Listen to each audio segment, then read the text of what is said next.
going into Verbier, it like doubles up. It's more consequences, but also more opportunities. This is kind of the goal this from the start of the season. You can see like the atmosphere in Verbier. It's a big event. Now it's all about the finals. All of a sudden, world titles are at play. On this stage, like most of the riders have nothing to lose. It's the nature of sport. It's kind of like what everybody in the freeride competitions are looking forward to and striving to be at. I want to send it. I want to go big, go fast. They're definitely going to be extra challenging, and I'm looking forward to it. There's more on the line in the finals, and anything can happen. Now we are in finals, and it's go time.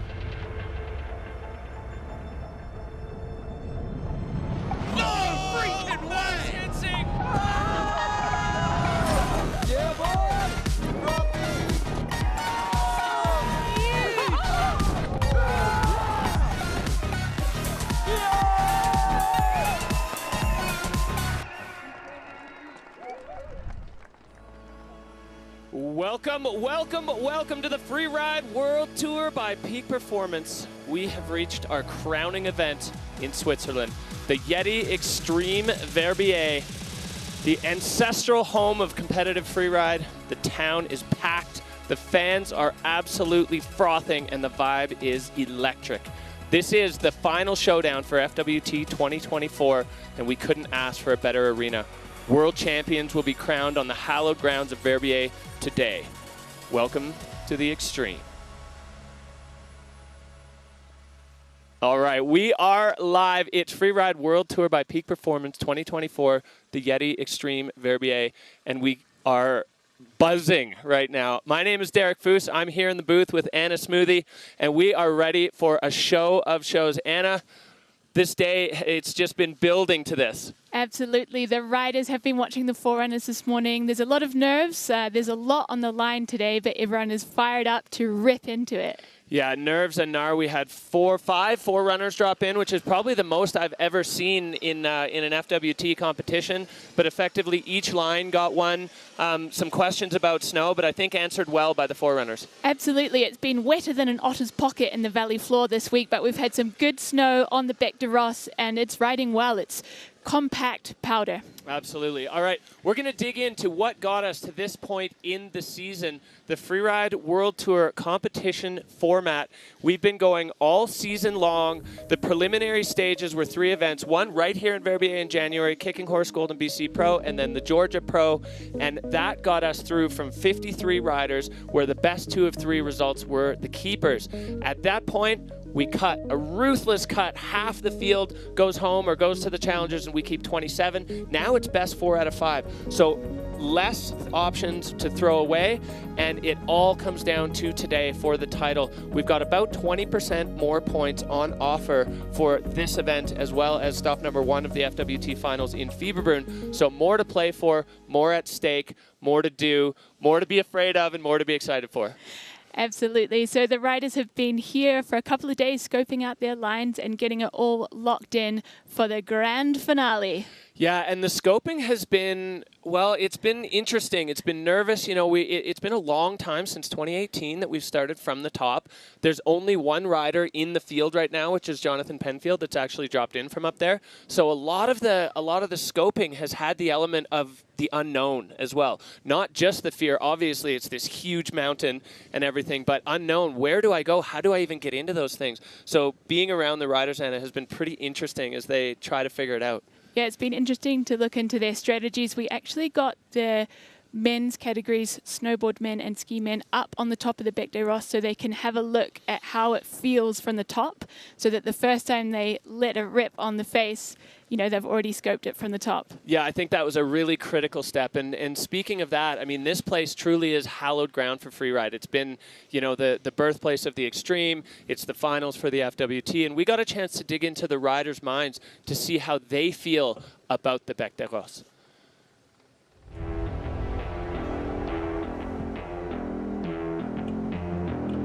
It's hard to prepare for how it feels standing in the start gate. Starting at the top of the bag is really intimidating. It's a whole different level. It's almost like a different sport to other venues, and I'm a bit nervous about it, but also can't wait to have it done. was a huge mountain, like the biggest mountain that I will have ever competed on for sure. We have to start maybe at the top of the back, which might not be that fun, might be just fully scary. Well, it's really steep and a bit scary for me, but it was a dream of mine when I watched the tour to ski the back from the top, and on Friday it's the day. So certainly a lot of nerves at play today, Derek. Have you heard some thoughts and feelings from the riders? Yeah, it's a real balance between excitement and fear, and certain riders are leaning more on the fear side, certain riders a bit more on the excitement side. I mean, with the snow conditions the way they are, a lot of them, when they first arrived here, looked at the back and were like, oh, yeah, let's go, it's on. It hasn't looked this good in ages. The trip to the top for the riders for face check definitely, I think, brought some people's thoughts in check with reality. There was a lot of line planning going on phones and computer screens that as soon as they looked down from the top, were like, oh, which is exactly what the organizing group wanted to happen, because the number one priority here from the organizers and from everybody is safety, and we want the riders to make decisions that are in line with reality of this mountain. Yeah, and I think a lot of the riders have been checking in with FWT veterans, judges, getting some intel on what's actually possible on this incredible mountain. Yeah, it's been very cool. Steve Klassen, the absolute legend, the person with the most wins on the back, has been around the entire time, and he's made himself completely open and available to all of the riders, which I think has just been such an incredible resource for them to check in. Hey, does this go? Has anyone ever done that? Should I do that? And to hear him like, yeah, this works, that doesn't, the slough runs here, it's been just fascinating, especially for some of the younger riders. I mean, we have multiple riders in the field that are 19 years old, and they're going to be on the top of this thing for the first time with definitely dreams of glory in their minds. So it's nice to just keep it tempered, like I said, in check with reality and have some real information. Yeah, there's been lots of people weighing in on that. And it's interesting also to hear there are a few Freeride World Tour titles on the line, and also some competitors who are not in the running for the Freeride World Tour champion title. But for those people, still a win on the Bec des Rosses is kind of the holy grail. So even though they might not be gunning for the title, they're still not holding back to win here today. That's exactly right. If there's a close second to a World Tour title, it's a title on this mountain. And there's a couple people in the field that have one.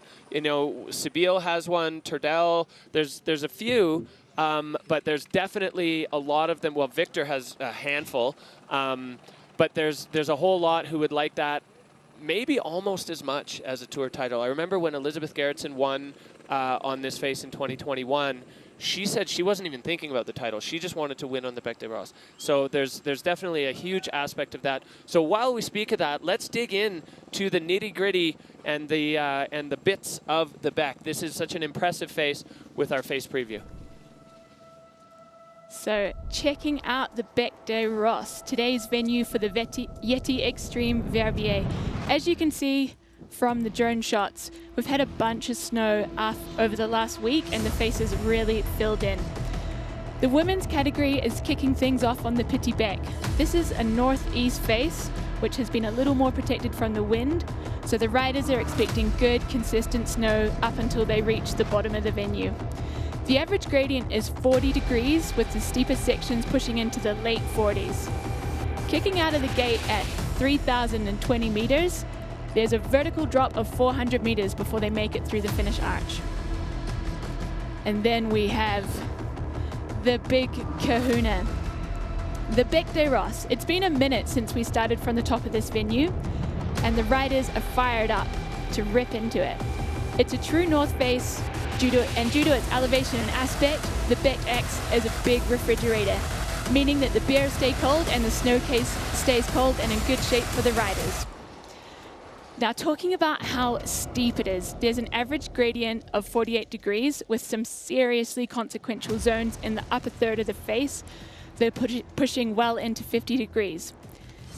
There's a leg-burning 600-meter drop from the start gate to the finish. So let's hope that these riders have had an extra serving of Weet-Bix this morning, so they've got enough gas in the tank to make it all the way down. Yeah, Andrew Pollard, after his forerun, he gave a description of the snow, and then he said, guys, I'm really tired. That was tiring. So for sure, I mean, it's more than half a kilometer of vertical drop over, you know, not a whole lot of distance traveled. So it just stays steep for such a long time. The rider's definitely going to need to stay in control, specifically on that top third. Reine Barker had kind of famously said, once you get into the ramp above the Hollywood, it feels like it's not that steep because the stuff above it is so much steeper. And that's still, as you said, like well in the mid to high 40-degree range. So plenty steep, plenty of action, and a lot of big question marks. There's, as you said, a few titles on the line today, but also just I think a lot of the riders are questioning themselves, their ability, their fitness. You know, am I up for this task? Am I up for this challenge? Has the training been enough? So those answers are going to be soon, those questions are going to be soon answered. Yeah, there's the physical component and also the mental component. It's hugely intimidating. All right, we are going to take a look at today's weather, what we have now and what we have in store for us. You can see the Bec des Roses sitting there. We do have some high cloud in play right now. It's -1 up at the top with a light breeze, 15 kilometers per hour. We had a north wind kind of up the face yesterday with groomed things out. We're looking at 5 out of 5 snowflakes. Snow conditions absolutely spectacular. And as you can see from the shot, there's a slight darkness in the snow. We had a southwest wind yesterday for about an hour and a half, maybe 2 hours, and it transported some of that Saharan sand onto the face. But the forerunner's saying, A, they couldn't feel it, but also B, it helped a little bit with the contrast, because right now we are looking at some flat light. As we get lower down on the face, the snow firms up, it compacts. We've had a real fluctuating freezing level here in Verbier over the last few days, and the bottom maybe 10% of the face after all the features, the snow's not awesome. So I'm hopeful that nobody's going to make any dumb snow snake mistakes down there, because it's definitely the featured area, the snow is fantastic. And that's what we want to see. I mean, up the top, it's just enormously steep, and as it mellows out and you get out into the bowl coming into the finish line, that's where the snow's a little bit funky, but riders can afford to run it straight towards the finish arch. Yeah, so as you could see there in the shot of the back, the light is not perfect. So the organizing group deciding that we are going to roll out a 15-minute delay for the start of Snowboard Women. There we are, Anna sitting pretty on the call. Oh, now we're sitting pretty on camera. Yeah, so a 15-minute delay this morning while we wait for the light to clear up a little bit. This is a serious task these riders are undertaking, and we want to give them the absolute best opportunity to be able to see so they can do their best on this face. Yeah, we want them to be safe, and we also want a fantastic show for all of you tuning in at home. Yeah, exactly. So the crowd starting to gather. The top of the Col de Gensien is heaving, and then there's the massive Alpina viewing area a little bit down below. You can see there the 2 starts that the women will get to choose from, and the people that are going to be watching them are FWT judges. They've got their work cut out for them today, both deciding titles on the Bec as well as tour titles, and we've prepared a little insight into exactly what goes into judging on the Freeride World Tour.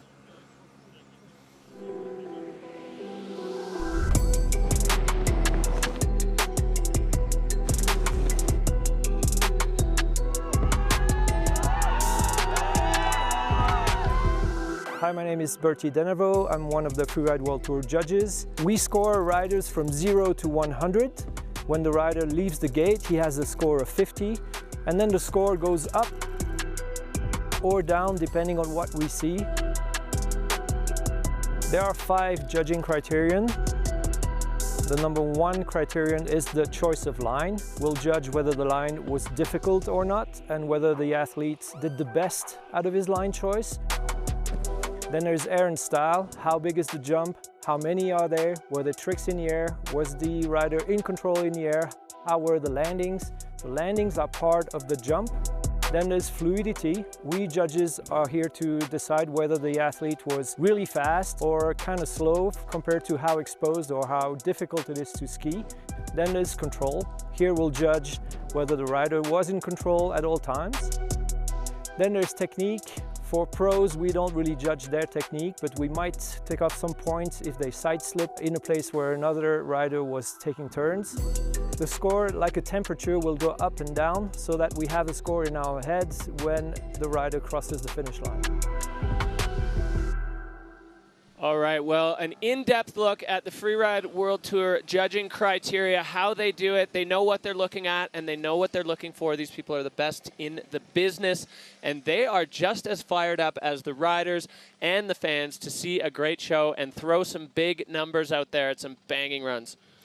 Yeah, I think they've been skiing around the last couple of days and taking in the back, seeing what is possible on this face. So I think they've been kind of scaling the face. It's been a long time since we've started from the top, so they've kind of been reworking that. Yeah, the scaling. So here we see them. This is our esteemed judges panel.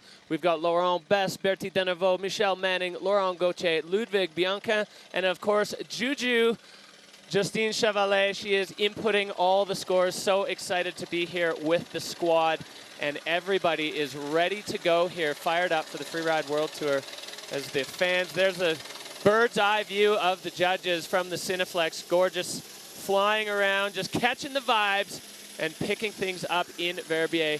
We are, as we said, a slight delay, 15 minutes before we drop Snowboard Women, just to make sure that the light cooperates and we're ready to go, ready to give the riders the best possible opportunity to drop in and put down their dream lines on the Bec des Rosses.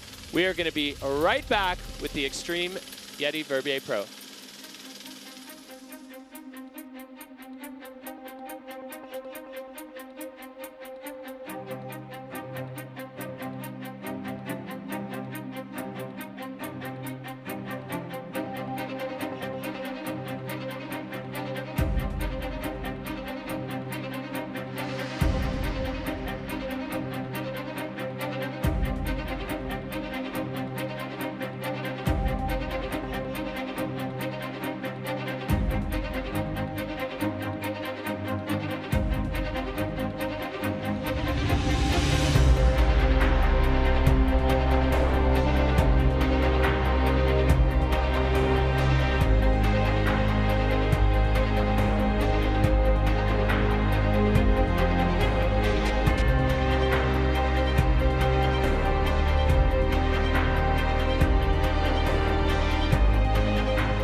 So in the booth today, we have an extra special guest for the Snowboard Women category. We have Siobhan Chalice, professional snowboarder and senior freeride World Tour Challenger judge. Welcome, Siobhan. Thank you so much. I'm so excited to be here. Thanks for having me.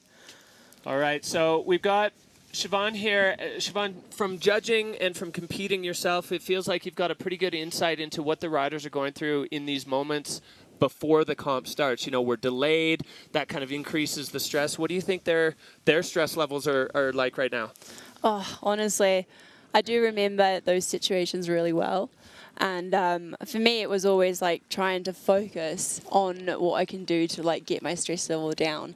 And ultimately, it's about obviously deciding what line you want to pick is one part of it. But the other one definitely is coming down to enjoying the community, enjoying the day, being stoked on that you're here, and like appreciating the moment rather than getting super nervous, if that makes sense. Yeah, not too tangled up in the head game. How important is it for these riders to have that pre-comp routine, to just go through the same thing each time to put themselves into the right spot to drop in and put on the show that we're about to see? That's a funny one, actually, because I think everyone has their own little specific things that they have to do in the morning. Like one of the girls from the challenges always has to eat ice cream before the comp, for example. Like every single one has their own little, you know, nooks that they have to do. I was pretty bad with my routine, to be honest. I know that the girls here definitely have their routine and have that locked in pretty well. So yeah, I think We can see them in the pre-comp routine of hiking right now. They did get a heli drop up to the ridge, but there was still a decent amount of hiking left. Get the legs warmed up, get the head fired up. And that hike is actually quite cool because they get to look right across at the face and get some last-minute looks at the features they may be thinking of. Yeah, that's a big advantage if you're kicking out of start 1 there. You get a really good scope of your takeoffs and landings. And I also think that putting one foot in front of another is good for the mental game, just to get in the zone and kind of have a little bit of meditation on your way to the start. Yeah, absolutely. So the snowboard women are going to be our first category out of the gate. 15-minute delay, waiting for the light to improve. We don't want to send the riders in flat light, but we did get the info from the forerunners that they could see quite a bit better than they expected. And watching, we had Elizabeth Gerritsen and Edgar Chelus on the Pittsiebeck, and both of them said they could see totally fine. The contrast was there. So it's, you know, it's a bit of a balance. We want to make sure that things get moving, but also the riders definitely need to be able to see to do what they want to do on the face today. Always a challenge if you have a bit of flat light, but apparently this Saharan sand is actually playing in our favor, creating a little bit of contrast, especially if you're following someone's tracks. That will make a really clear white stripe through a little bit of off-white snow. Yeah, it's the first time I've heard positives about having sand on the face. We're going to dig into the overall rankings. This is where we're sitting right now. Big picture with titles on the line. Nuria Castan-Baron, Anna Martinez are so close together. 75 points separate them, and Erin Sauvé very close behind as well. The three of them, it really comes down to who finishes ahead of whom on the face today is going to be world champion, and none of them have ever been world champions. So we're crowning a new champ today. Then here you see the riders that didn't quite make it through the cut. It's an exciting showdown, I think, for these three women. Siobhan, what do you kind of feel that that's going through their minds? Are they thinking title, or are they just thinking about the runs? That's a great question, actually. I did speak to some of them before, and obviously the title is something that they don't want to miss out on. But on the other hand, it comes down to the day, it comes down to conditions, it comes down to your head game. So ultimately, putting down a good run, I reckon, is a priority. And then see where it takes them. Totally, yeah. Focus on the now, and then the outcome goals will come later. So we're going to take a look at the order they're dropping in. Anna, this is our start list today for the Yeti Xtreme Verbier. So we have got Estelle Rizzolio dropping in first of all. She's the only competitor that isn't going for the title today, followed by Erin Sauvé, Anna Martinez, and our current fire bib wearer, Nuria Castan-Baron. Yeah, exactly. So we're dropping in reverse order of championship rankings. We've never done this before on the Freeride World Tour. The drama will be building and building and building through every single category. And the last rider in each category, the one who's holding on to that fire bib. What do you think that does to headspace? How do you think they're going to approach that? Well, I think there's two things. Dropping at the end of the pack means that you're going to be dealing with more tracks in the snow. So that's definitely a disadvantage. However, depending on your strategy, you might be tuning in and seeing what happens with the rest of the field and micro adjusting your run. However, I have spoken to a bunch of riders who are like, no way, not paying attention to what's going on below me. I've got my line locked in and I'm ready to go. All right, so we have our favorites for the world title. Siobhan, these are the three riders that can really essentially shake the earth here today. Who do you like in this race? Oh, I like them all. I'm an absolute fan of each of one of them because, like, witnessing their progression over the past couple of weeks, obviously, but also the last couple of years with Nuria and Martinez, I know quite well from the challenges. And seeing their progress and how they're pushing the sport is absolutely amazing to watch. So genuinely, no favorites. I am absolutely pumped for each and every one of them. Yeah, the progression is huge. This woman on the screen right now has had a meteoric rise this year. You know, we did see her dominate the challengers in Region 2 last year, and then coming onto the Pittsiebeck in the first event of the year, she looked a little bit out of sorts. She had never done visual inspection. She'd never been on a face this big.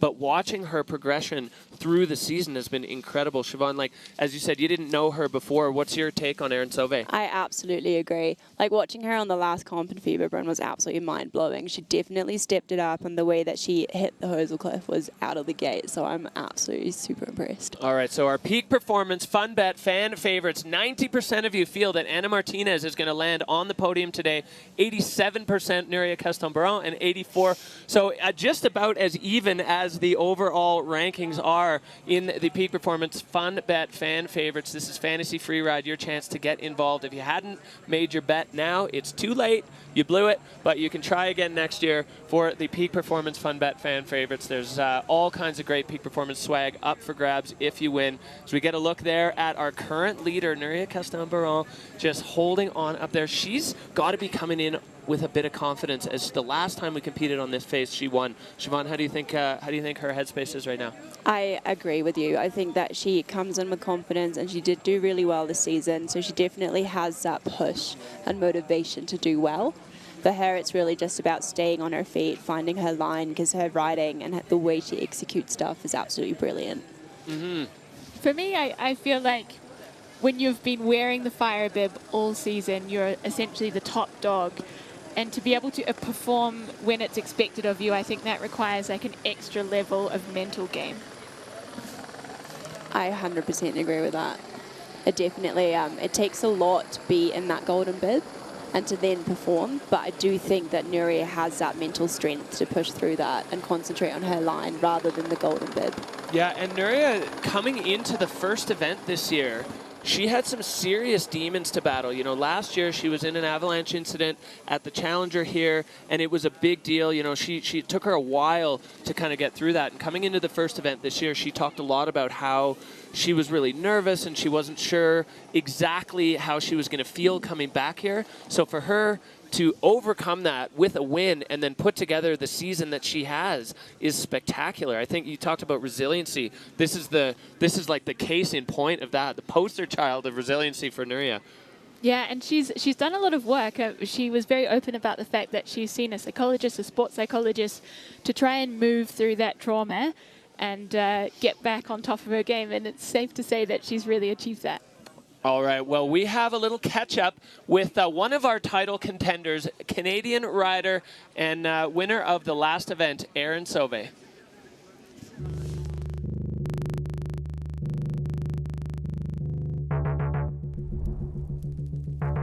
The pressure is huge. I mean, it's the final competition, and right now there are 3 women who are all in running for the title this year. So I'm looking for a big, fast, flowy run. So something to get my blood pumping and something to maybe inspire others.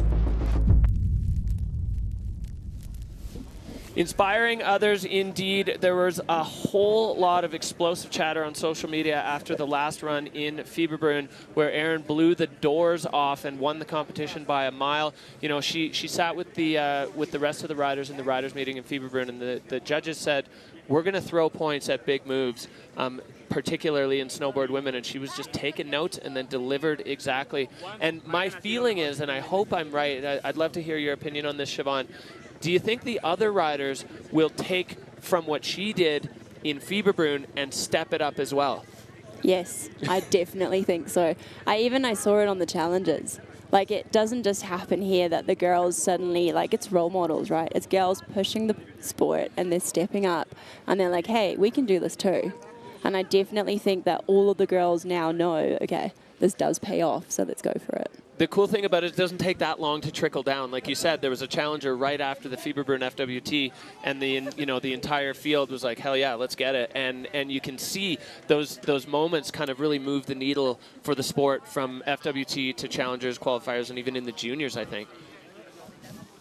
Most definitely. I think we've seen some show-stopping junior events before the Fieberbrunn Freeride World Tour stop. There was a crazy junior event with snowboard women absolutely crushing it. Yeah, firing. Siobhan, you were in the judges' pit for that one. I was lucky enough to be the starter, so we got to work on that event together. And the juniors, I mean, the pyramid is coming up so fast and so strong. Talk about the level at the juniors right now. Honestly, it's out of the gate.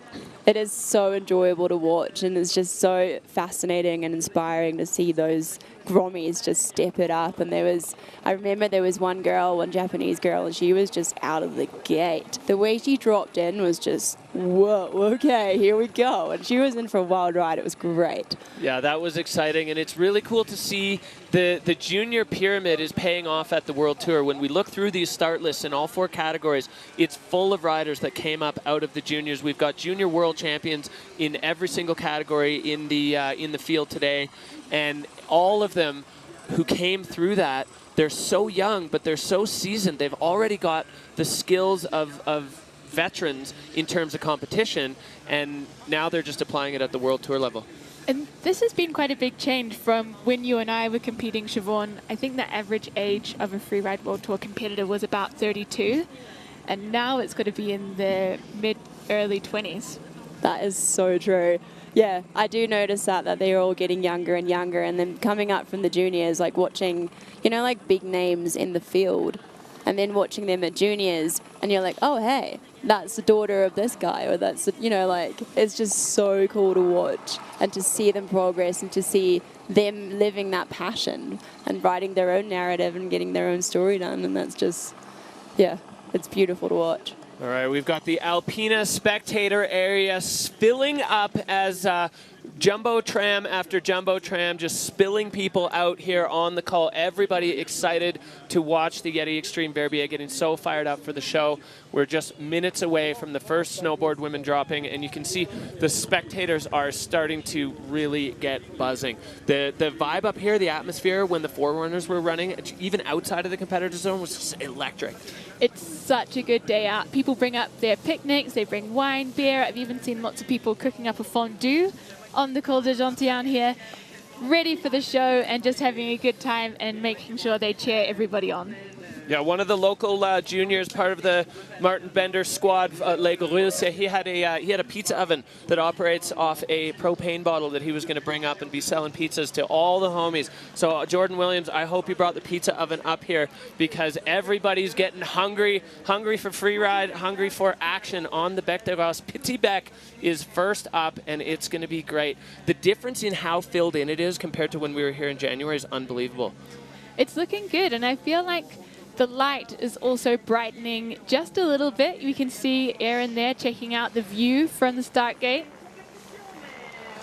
Yeah, talk about the view from the start gate, Siobhan. When you get onto a big face like this and it goes extremely steep right off the bat, you're battling always between the fear and the excitement. Which side do you think that kind of leans on when the start gate is so gnarly straight out of the top?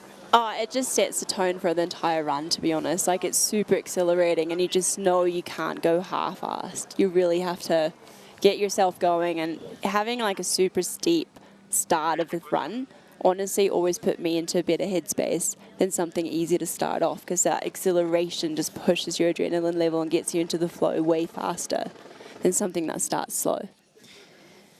Definitely, and we see our first competitor there, Estelle Rosolio, in the start gate.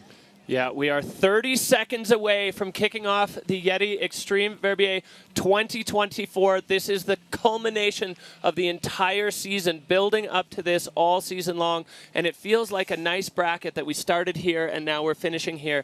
And we are going to wrap things up. Estelle Rosolio has been a little bit meteoric, up and down, bit of a roller coaster ride, delivering some of the biggest moments that we've seen from the snowboard ladies, and then having a few runs not quite go her way. So she's got that bold style. She's Sandiaz. I'd love to see for Estelle today to put one down on her feet and really kind of help all of us remember exactly how gnarly she is. She's sitting in 4th overall right now, 4 riders in finals, and Estelle Rosolio is ready to kick things off as she drops in, and we are on. So she is dropping in from start 2, making her way through that chute to access the looker's left of the face. It's looking pretty filled in here, and she's making quick work of it. She's holding on super well at the moment, heading down to 1 drop, right, perfect. Keep it going. And what you can see here, this area is more filled in than last year. There was a mandatory, sorry, last comp, there was a mandatory air to exit, but Estelle has gone way up and put herself above some serious terrain, essentially looking like a mandatory double now. Looks like she's just getting eyes on where she wants to go. Trajectory critical here if you want to land this. So Estelle into the fall line, and she's off. But not being able to stick it, just having a little sit down in the landing there. She's picking up some speed as she moves through the center of the face. Well, plenty more terrain options as Estelle comes over top of this chunky block into the takeoff and landing perfectly. Siobhan, this is exactly what the judges like to see. Absolutely, that was a 4-point landing, super well executed, no hesitation before, absolutely brilliant. She's still picking up speed. Now, we heard from the forerunners that right around this elevation, the snow gets a little bit weird. It's had some heat in it, and there's definitely a change. So this is where we're all going to be nervously waiting for the riders to get under that finish arch and wrap up their run as Estelle Rosolio, our first rider, and she is through the finish. God, she must feel so excited after that run. Yeah, you can kind of see the, she doesn't even know. It's a bit of mixed emotion. You know, there were some strong moments of that run, but of course the long pause here as we look back. Siobhan, run us through this run a little bit. Yeah, so that first cliff was definitely super well executed. That will definitely dock points in fluidity and control, as you can see in the judging criteria. The butt check is not a big issue, to be honest. Like, it's super hard to land those cliffs in those conditions, and she executed this one absolutely perfectly. Brilliant. Nice one. So you see that pretty direct route there, just a bit of a loss of fluidity as she is lining up the right takeoffs and landings there. But let's see what the judges will make of it. Absolutely. So Estelle Rosolio, the first rider out of the gate on a huge day of free ride. This score is going to be a little bit of a benchmark for the other women that they're going to compare themselves to, as we see the score coming in a 56 for Estelle Rosolio.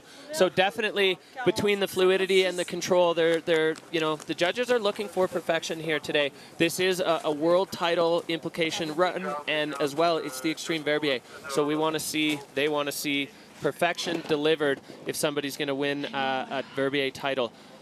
Exactly, and every second of hesitation usually is a point minus, which explains why it's on 56 and not in the 60s. And then the butt check on top obviously pushes the score down, but overall her line choice was absolutely phenomenal. All right, well, we are back to the start gate for Roslyn's Erin Sauvé. She is fresh off a win in stop number 1 of the FWT finals in Fieberbrunn. She's riding a wave of confidence. She's looking for a little bit of redemption on this face as well, as her first foray into it back in January at the Verbier Pro didn't go exactly to plan.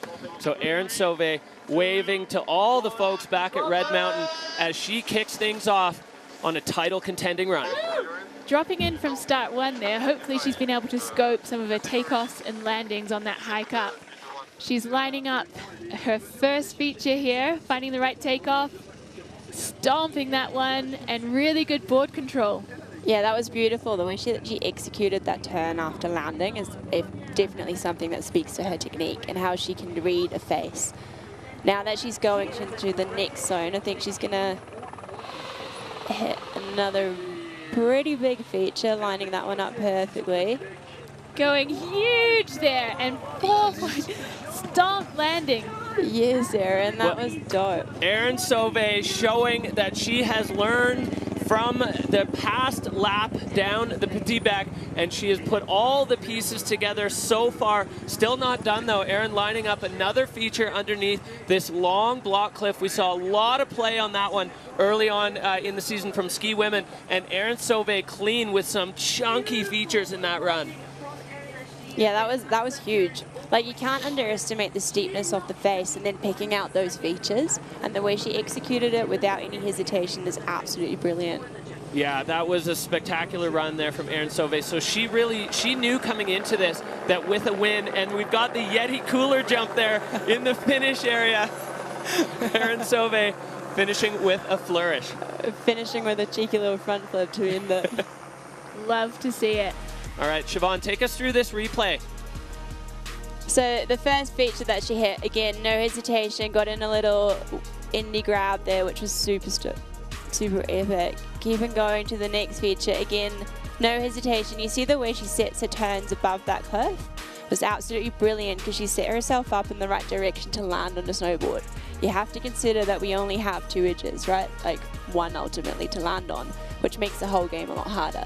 And Yeah. she did that perfectly well. Laying the tail down, you could see the board flex a little bit. The riders with these snow conditions want to come in a little bit tail heavy so they don't punch through the crust and get bounced, as we see if we can hear the 2 ladies catching up. All right, well, judges have had their say quickly. 89.33. Erin Sauvé setting the bar once again for snowboard women with an absolutely spectacular run. Anna, wow. That airtime in her run was just absolutely phenomenal, putting the full flex into those Kootenay quads. Yeah, that was brilliant. And she actually, like, the way that she did her run, having 3 big features in there is super impressive. Absolutely phenomenal. Well, Erin Sauvé in Fieberbrunn, when she was walking over, said, I've always wanted to sit in the hot seat. And I feel like this is starting to become a little bit of her home. With runs like that on the Freeride World Tour, we can definitely look forward to seeing more of Erin Sauvé in that Dina Star hot seat. But we are nowhere close to done, as you see just how exposed these 2 start gates are. It's a knife ridge, and we have our next rider and our next title contender, Anna Martinez. She's a former junior Freeride World Champion. She's sitting 2nd overall right now, and she is ready to go on course right now. A rookie in contention for the title. Unbelievable scenes, dropping in from start 1, already catching some airtime and looking super solid and comfortable in that steep terrain. She's looking together some more features here. Beautiful landing. She's picking up some speed, heading down to the next feature on her heel side, setting in a turn over that windlet, I suppose. Yeah.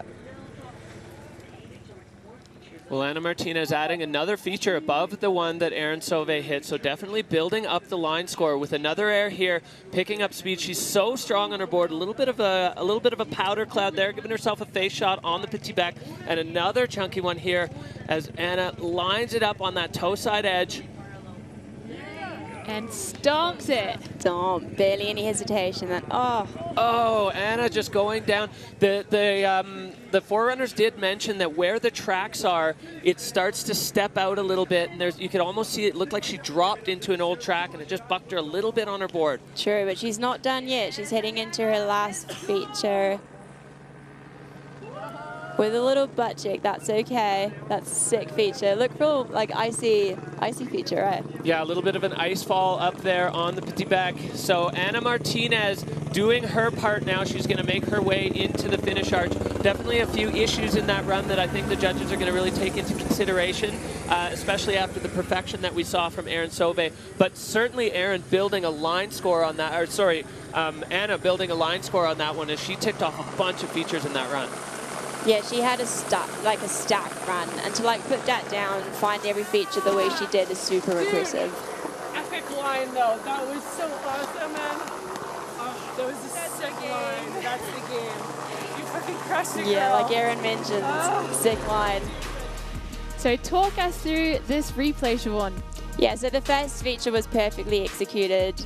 Then coming into the second one, she also sets her turn super, super well. Hitting that line choice in there is super gnarly, like sitting in between those rocks, getting caught up a little bit, which does duck your like comfortability level quite a bit sometimes, but I think like the way she recovered from that is super epic. But that's when you said that she kind of hit an old track. Yeah, bounced in an old track, and then this one was very nicely oh, sorry, that was a bounce onto the heel side edge. I mean, Siobhan, you kind of know how that feels on or you do know how that feels on a snowboard. On that heel side edge, when the terrain throws something at you that you maybe didn't expect or didn't see, you don't have a lot of ability with both feet attached to the board. Exactly, you have to be super agile to get that, and she is a super agile rider. I've seen her handle that super well, but after having to control issues at the top, I do know that your confidence does go down a little bit. For sure, that's going to play into the mind a lot. So here are 2 of the 3 title contenders. As we said, whichever one of these women wins today is going to take the title. So 56-6-7, Anna moving into second. That is a huge threat battled off from Erin Sauvé as she now sits in that seat waiting for one more rider to come, and it is that woman right there, the spectacular backdrop of the Swiss Alps behind her, Nuria Castan-Baron. She's wearing the fire bib. She is in first place overall, but if she wants the title, she has to knock Erin out of the hot seat, and that's a big task with the run that Erin put down. But Nuria has a win on this face this year, so she's got the confidence, she's got the skills, she's got the ability to do it. Now it's just time to execute. So the Spanish rider, a couple big stomps to get her board and legs ready for what's to come as she kicks out of the gate. Dropping in from start 2 there. This section always gets a little rutted up, but she's handling it well, making her way through into the face to find her first features. Making a big toe side turn there, finding the right takeoff, stomping it. Beautifully executed. The way she sets her turns to get her cliffs done is absolutely phenomenal.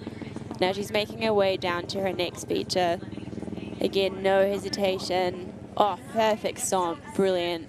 Taking out speed.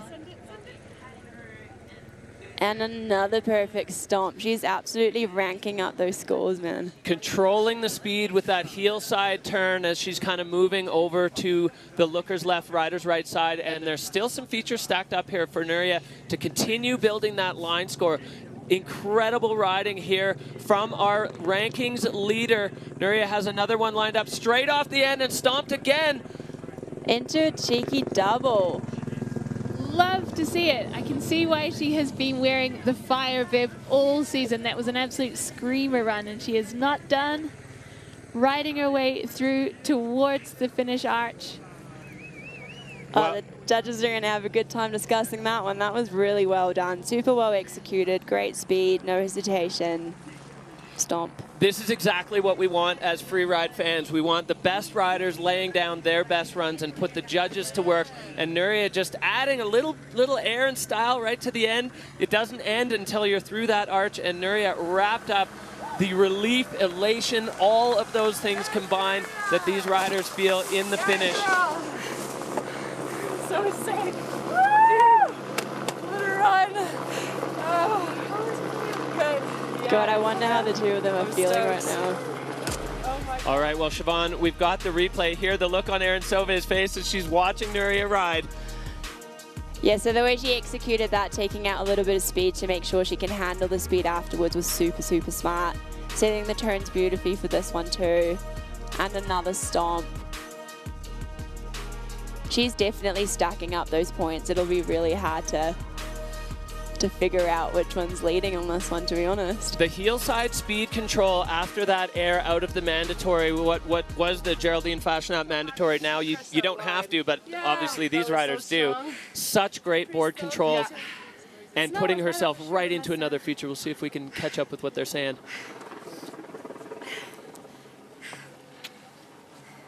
Some kisses to the fans.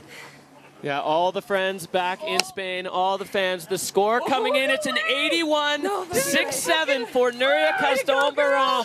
So huge implications there as the Canadian Erin Sauvé becomes a world champion and a champion on the Bec des Roses. We can see emotions are running high here. Lots of tears, lots of big hugs between these competitors. Oh, I need to put some sunglasses I've on. got goosebumps, to be honest. Hide my eyes. Mwah! I love you guys at home. Thanks for watching. Mwah! Thanks for supporting. I love you all so much. Oh! Well, she just said she's going to have to put sunglasses on to hide the tears flowing down her face.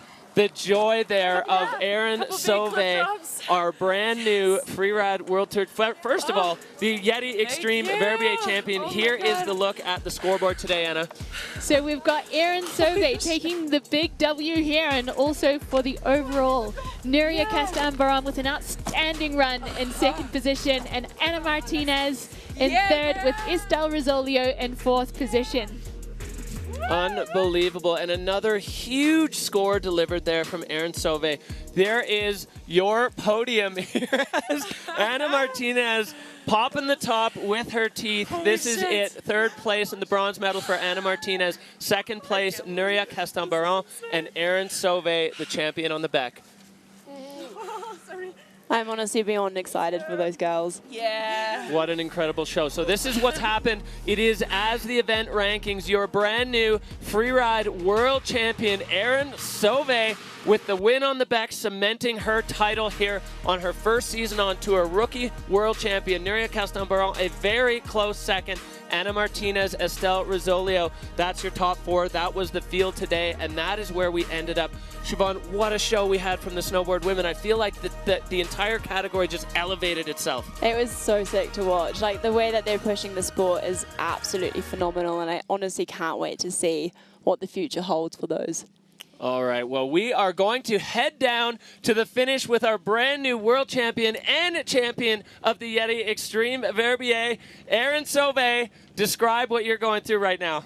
Oh my gosh, I can't describe it. This is a dream come true. This is insane, man. I'm so happy to be here. I couldn't do it without all the support, all the love from home. So thank you, everybody. This is amazing.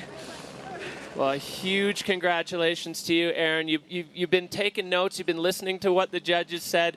We've got your run on the other screen. Just so spectacular. Full send for the entire time. A massive congratulations to our brand new world champion from Roslyn, BC, Erin Sauvé. We are going to be right back with Ski Women. Yeah. So sick. Yeah.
Welcome back to the Yeti Xtreme Verbier 2024. We just had fireworks from snowboard women, and we are ready to kick things off with ski women. We have a very special guest in the booth with us, 2021 Freeride World Champion Elizabeth Gerritsen. Elizabeth, welcome. Thank you very much, Derek. Hi, Anna. Great to have you in the booth today. We're excited to get your insights. And you've also been on the face this morning as our forerunner. Yeah, I was privileged to forerun the looker's right side of the back, and the snow was amazing. So I tried to hype the girls up, and I told them it was going to be a sick show. I think the snowboarders just showed us that. It definitely worked. When you skied, we were up here on the call, and the mood just went up about 99%. Watching you come down and ski, watching the snow spray, hit a couple, decent-sized airs on the forerun, which I think did a lot for the riders' confidence. You've been on the other side of that. How much does it mean when you watch a forerunner ride like that? I think the forerunner definitely sets the mood for the day. If you can see a forerunner having fun, stomping sizable cliffs, it goes, and you're like, oh, okay, it's on, And I really wanted to give those girls that perspective, and they're all my friends, so I want them to do well. So I was just super positive about it, and I'm so excited for this show. Perfect. Well, we're going to take a look at where we're sitting in the overall picture right now in the ski women's category. This is where we sit with Astrid Chelus, rookie on tour, but she has not been skiing like a rookie. She's had such a solid season. Hedvig Vessel, the boss, the queen bee, She's just been on that slow burn, creeping up, and she's so close to Astrid, and Manon very close behind in third. The battle for the title, it looks like it's going to come down to these three, but Seil still has a mathematical chance, and you're very familiar with that outside chance of taking the title, and it'd be hard to count Seil out, as she's a local and she's the only one in this field that has a title on the back under her belt. Yeah, I'm so excited for all these girls' runs. I mean, the level this season has been insane. I think it's one of the best seasons for ski women ever. And I'm actually kind of happy I didn't ski against them this year, because that would have been tough, you know? They're just so good. And also so young, but yet so experienced. It's, yeah, super inspiring to me, at least. So let's check out the start list today. We are running the ski women category in reverse order of ranking. So we've got Zuzana Wittig dropping in first of all, followed by Seil Blangeon. Manon Lowski in third position, with Hedvig Vessel fourth, and our current leader Astrid Chelus wrapping up the category. So excitement building. Yeah, Elizabeth, we're dropping all the categories in reverse order of their standings in the overall rankings. What do you think that does to the mental side of this for those later runners, for Manon, for Hedvig and Astrid dropping later? Is it advantage, disadvantage? What do you think? I think it depends if these girls are going to watch the live stream like on their smartphones on top. If you're not watching it, I believe it's not going to change anything. But if you are watching and following and kind of see which lines score well, which tricks score well, that can kind of, you know, like mess up with your game. So yeah, I personally don't do that, and I wouldn't like expect them to do that, because they're such smart riders and they're really good with the mental game as well. So I don't think it's going to make a big difference. All right, we're going to take a look at our favorites. Elizabeth, these are basically the three that are in contention. What do you think the strengths are of each of these riders? Oh, that's a tough question. They're all so good. These three girls the three of them have showed a backflip this year. So I think that's maybe something we can expect for sure. Big airs as well. It's really strong skiing. I mean, I can't pick a favorite. Don't get me there. Well, here's what you thought. The Peak Performance Fun Bet fan favorites. 88% of you feel that Hedvig Vessel is going to land on the podium. 78% of you feel the same way about Manon Lowski, and Astrid Chelus with 77%. So these Peak Performance Fun Bet fan favorite votes are very similar, as we saw in the Snowboard Women, to the actual rankings. I do want to just ask you, you were talking about riders in the start gate watching the live stream. You said you don't, but some riders do. It feels like there's stuff to be gained, but also maybe some real head games that could come into play with that. Yeah, so the thing that can be gained for sure is like some really good insights within like what goes and what doesn't go, and snow quality and stuff. But as I said, it's a tricky game to play, because if you see someone do an insane run, then it's gonna, you know, make you stress more, I think. And actually, speaking to some of the riders, I think they changed their strategy, their approach to that, according to the face. And with the Bec de Ross, it's such a consequential venue, you have to have your run so dialed. You don't really have the possibility for an A-B line. And I think that means that less riders will be looking and adjusting their lines according to what they see below them. I totally agree with that. Yeah, and this being such an individual sport, while everyone is on the start list and on the ranking sheet, they are competitors, it still is each rider doing what they feel suits their skill set, suits their style, suits their line choice. So it really is, I think, so different from many other sports where it's not a direct head-to-head competition. You're not knocking somebody over or anything like that. You got to do your thing and then just see where the numbers fall at the end of it. All right, well, here we go. We've got Zuzana Wittig. Zuzana had a win on the face here at the beginning of the season in the Verbier Pro, so she's got some confidence, but she's also nursing a bit of an injury picked up in Fieberbrunn on her knee. So it's going to be interesting to see how Zuza kind of takes today on. She's not in contention for the title, but she would love to have an Xtreme Verbier title. We are underway with Ski Women here 2024.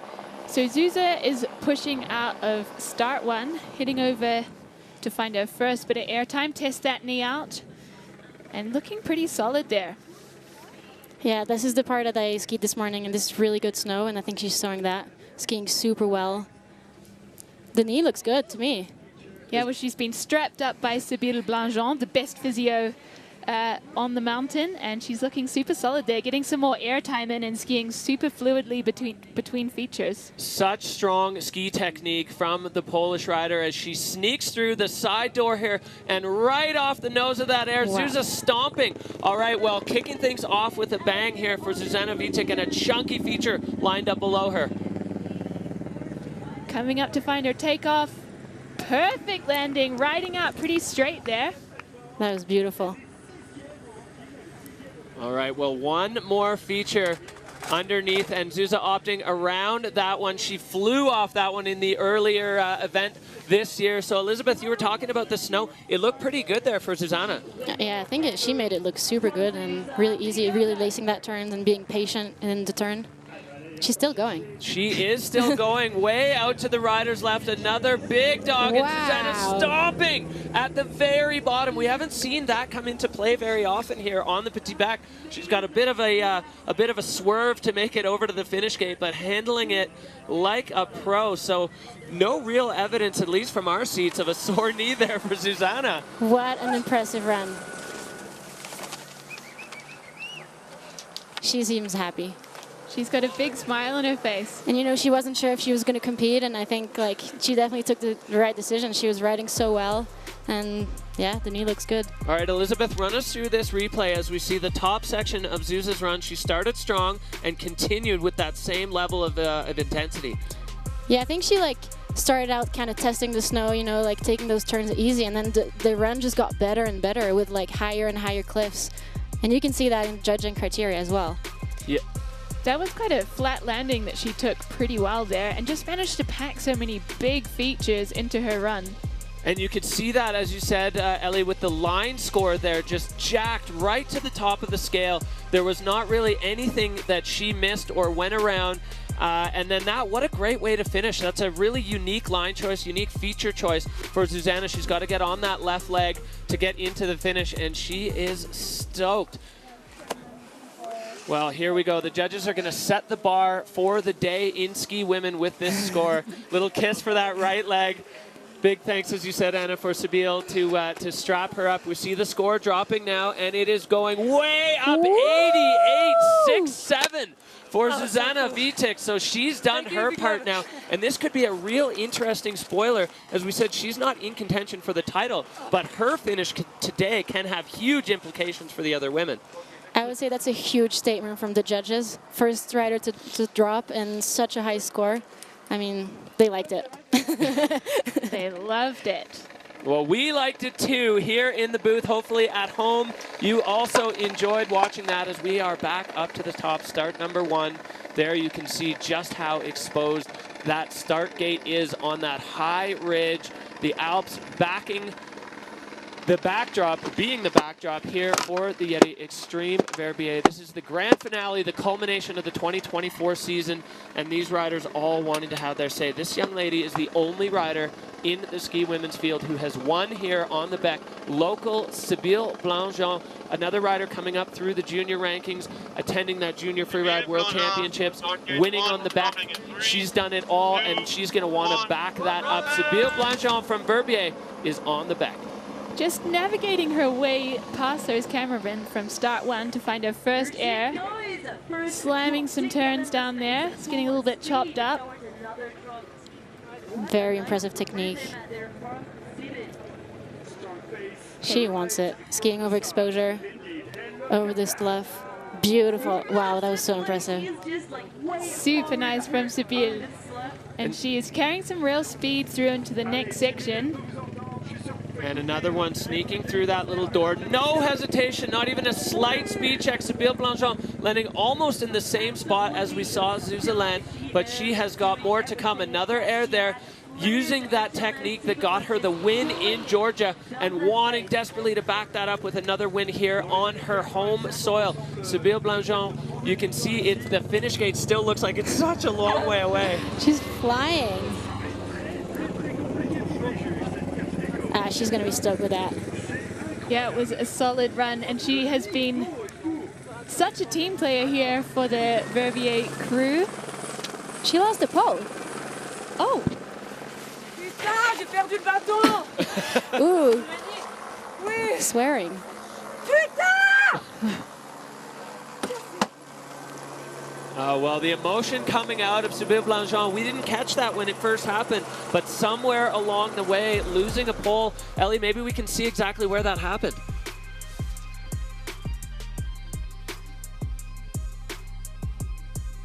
See the slough pouring off, sending that one. Beautiful. She's still got 2 poles here, taking that next air, and it's there that she loses the pole. So obviously pretty off-putting for the rest of her run. You can see she's really upset in the start gate, which I appreciate because she is a competitor. She's here to win, and she's allowed to be annoyed about that. Yeah, of course. Yeah, you can see just even by the body language there, the look on her face, she is bummed.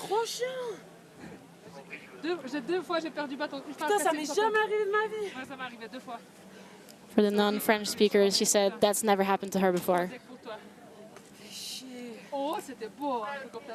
Right, well, here we have the score coming in now for Seil Blanchon, a 73-6-7, so you could see the reaction from that. You know, that moment there where you see the score, the way that hits you, you got to feel for those riders. Yeah, it usually goes straight to the ego, you know.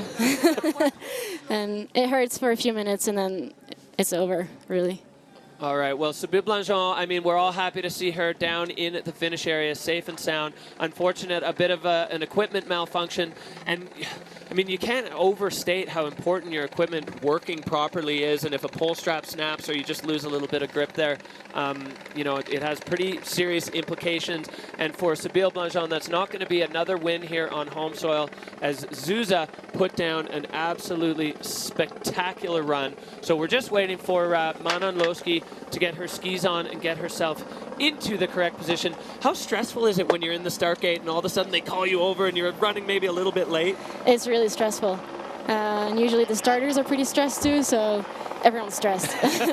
And it makes for a crazy mood. But you know, it kind of like sets you in the mood for your run if you're kind of like, you know, things are spicy and you're like, okay, let's go.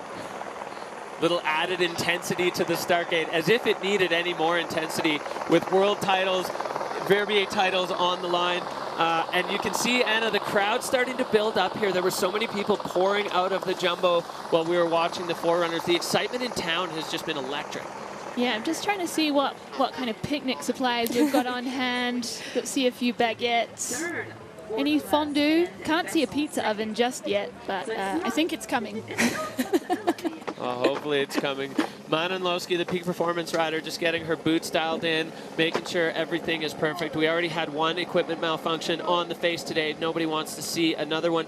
Manon has been an absolute spectacle on the Freeride World Tour. She didn't start last year when she first qualified because she was injured. The hype was it was a real build-up with Manon coming on. We all watched her film project, watching her casually tossing double backflips everywhere. Elizabeth, you've been kind of following Manon as a peak performance teammate. Kind of describe what you've seen from her. Yeah, I saw her go through the juniors, and I was already so impressed then. And then she made the tour, and that was kind of like, of course she's going to make the tour, you know. And seeing her arrive on the tour, like, I would think maybe, like, you know, you're so young, you have some pressure, but just out of the first comp here in Verbier, she just sent it, got second, and then after that, it was up and up and up. And just, I'm going to call it, she's changing the game. Like, you know, she's done the 360 and the backflip in the same run in Canada.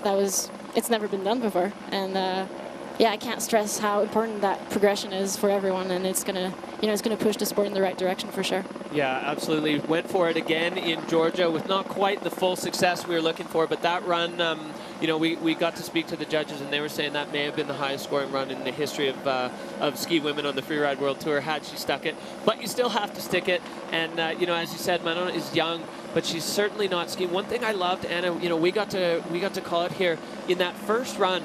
We kind of know her with the freestyle stuff, but the first run in the Verbier Pro, full freeride. Absolutely technical skiing. I really trust her. Like, I'm not afraid to watch her ski fast through exposed terrain. She's got it. She's such a solid rider.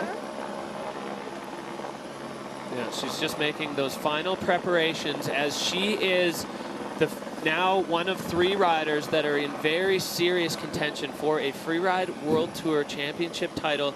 Elizabeth, you know how that feels in the start gate. It's the intensity must just be insane up there. This is so exciting. These 3 riders that are going to come, it's going to be so exciting. I'm nervous. I'm shaking a little bit, actually. Yeah, we just heard her there in the boom mic from the start camera, just asking for a little bit more time. She wants to be completely ready. I can only imagine what she's got planned. She's been working hard with Verbier, who's a bit of a legend on this face as her coach. And Manon now, the peak rider, kicking things off on the petit back. Dropping out of start 1 there, taking some serious pace out of the start gate, lining up her first features, stomping it, looking super solid. I think like you can really see the difference with other riders. She's just so fast and so confident in her skiing. She really wants it. Taking that one side hill to allow her to continue over in this rider's right direction. There's so many features over here, and Manon now just a blink into her run. She's already got 3 big features under her belt, lining this one up. Manon into the fall line. Beautiful. Perfect landing there, looking like she wants something over on the looker's right. And lining up another hit here. Yeah, Manon crossing a couple tracks. You can see the tracks definitely have an effect, and now she's picking up a whole bunch of speed on the lower section of the petit back, just arcing those turns, putting that technique to use that she's honed as a junior, and then on the challengers, a whole bunch of speed as Manon approaches this wind lift. Big double, doesn't quite pull it around, but damn, she went for it. Oh my God. Well, Manon, Elizabeth, you said it. She is not here to mess around. Setting a double backflip. I've never seen that in a freeride World Tour competition. We've only seen it a handful of times in the ski men. I hope she's all right. She's up and standing. I think maybe more than anything, just disappointed that that second flip didn't come around. But what a statement from Manon. That's... I can't believe what I just saw. This is crazy. Unfortunately, a bit of an issue. I think she didn't have enough speed. The snow might be a little bit stickier down there. That's maybe why she didn't get enough speed to get that second one on, but that was crazy. I don't know, I have no words. I think we also have to give a little bit of credit to the fact that we only have 1 track in that windlet from Edgar Chelus, our forerunner, and I'm not 100% sure that Manon was actually on that track. So rolling into a windlet feature like that doesn't have a track set in it, the speed's going to be less, the pop you get out of the lip is going to be way less, and Manon just, I mean, the rotation was there, but she didn't have the air to get it around for that second flip. But incredible, incredible intention on that one to truly raise the bar. I mean, if it's done here, now the seal is broken, and are we just, that's just normal now? Yeah, I said it before, like, this is crazy. She must be very disappointed. I think we can kind of see that from her body language. But props, you're changing the game, Manon, like, for sure. And everyone is watching, and I think you're inspiring so many younger girls. Wow. Well, and I think we can speak to that because I watched the Region 2 Challenger at Crested Butte, and watching what the women were doing there, we saw more backflips, and not little windlet backflips, but huge sends off cliffs. You know, Lydia Nelson won that, it brought it around perfectly. We saw Piper Kuntz with a massive front flip. It's truly like the trickle down. We saw it in the snowboard women as well in this category, and Siobhan talked about it leaking right down to the challengers immediately, and it's happening here as well. This is going to go to challengers, to juniors, not next year or 5 years from now, today. And what I really admire about this double backflip attempt is, you know, she's in contention for the title. And so she could have calculated a little bit and be like, oh, I'll just do one, you know, because one is really good already. But she just went for it. And that goes to show that she's not a, you know, she doesn't calculate her runs, and she just wants to do what she wants to do. And I think that's so impressive. I also think you got to balance that extrinsic motivation of titles and wins and things like that with what fires you up. And if you're having fun doing what you're doing, I think that's always going to score well. 100%. Yeah, and Manon just living proof of that. She was burning for that move. She wants to be the one to be the trendsetter, the bar raiser, and stomped or not, she for sure just did that with that double backflip. Unbelievable from the young French rider. Plenty more. You know, she's just starting her freeride World Tour career. So coming in a little bit rattled from that one.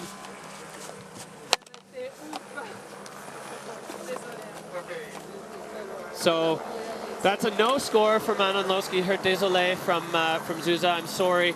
We're all sorry that didn't work out. But again, Manon, hold your head high because that was incredible. Truly, truly inspiring freeriders. She can be so proud. All right, we are going to check in with one of our other title contenders, Hedvig Vessel.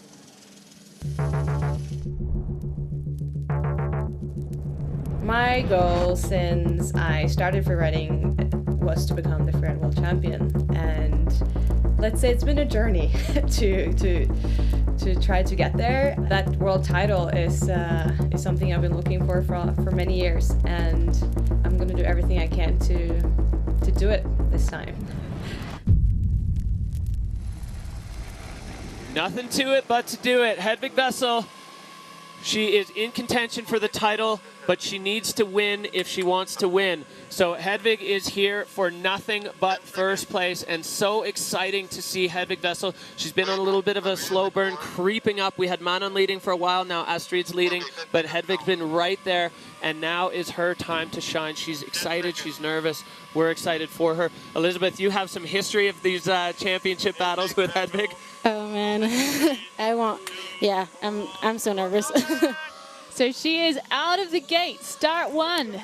Eyes on the prize, looking up her first feature. Super powerful skiing.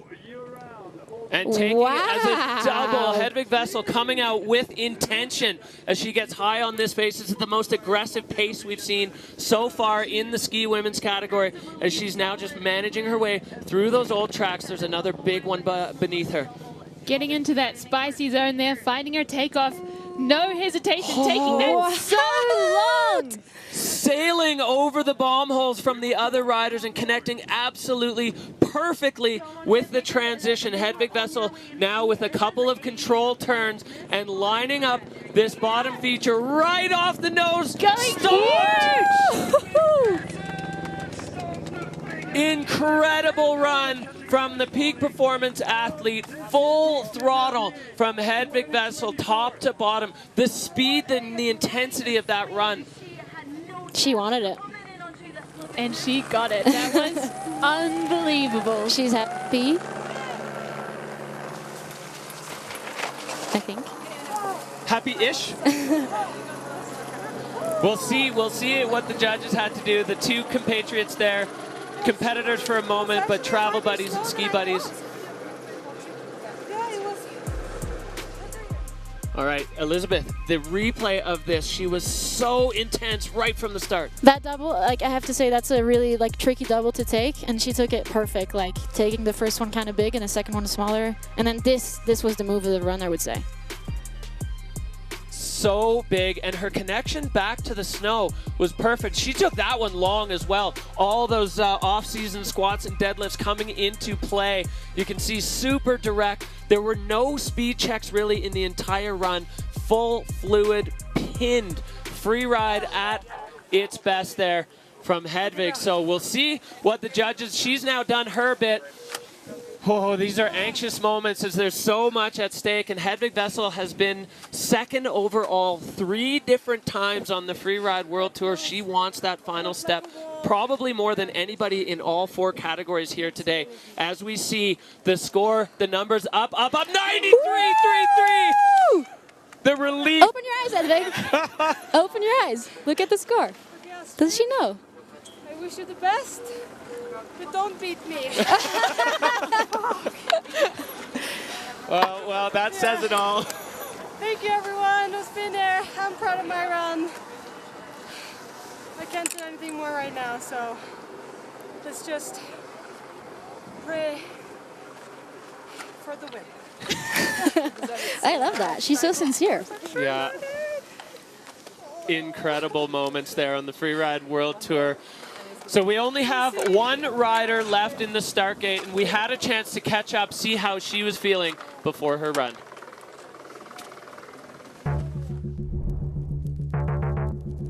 I think I have more pressure than the Eurocomp, for sure. Because now I'm here and I won the title. I want to go big, but I also want to stay on my feet. I just gonna try to do something that I can do.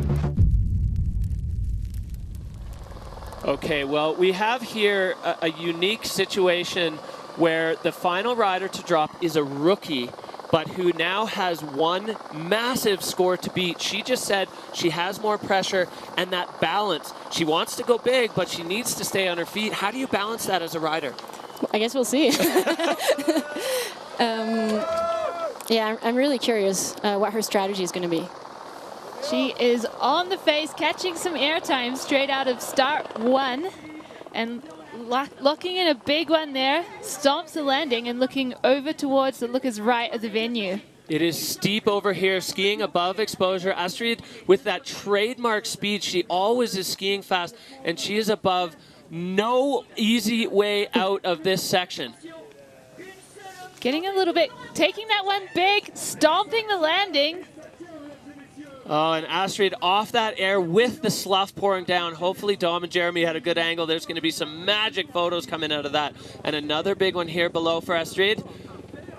So powerful. Really powerful skiing. I wonder what her last move is going to be. Well, she's lining it up here.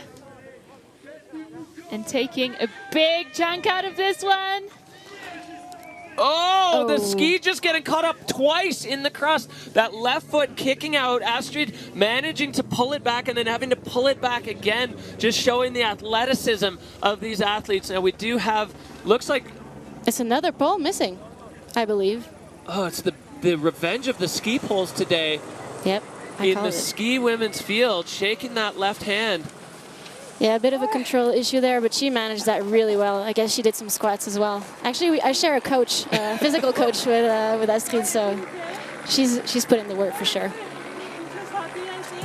All right, Elizabeth, let's run us through this replay as we see Astrid Seil, the line score maxed out. You know, getting into it straight from the start, that's really good for your mental game if you can get it a hit.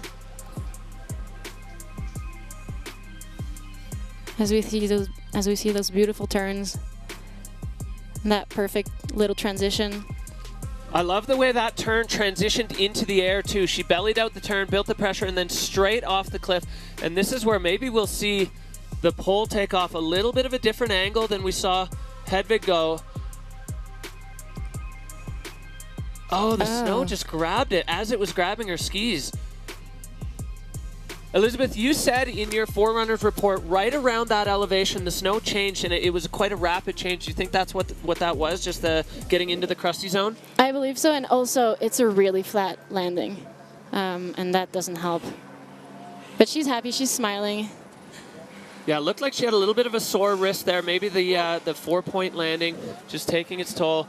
So this is an extremely anxious time for these athletes. Here is the score. It's up. It's an 86.00. Astrid Seil on the podium into third. That means Zuzia is in second. And you can see there on the Dina Star hot seat the look on Hedvig's face as it washes over her what's just happened.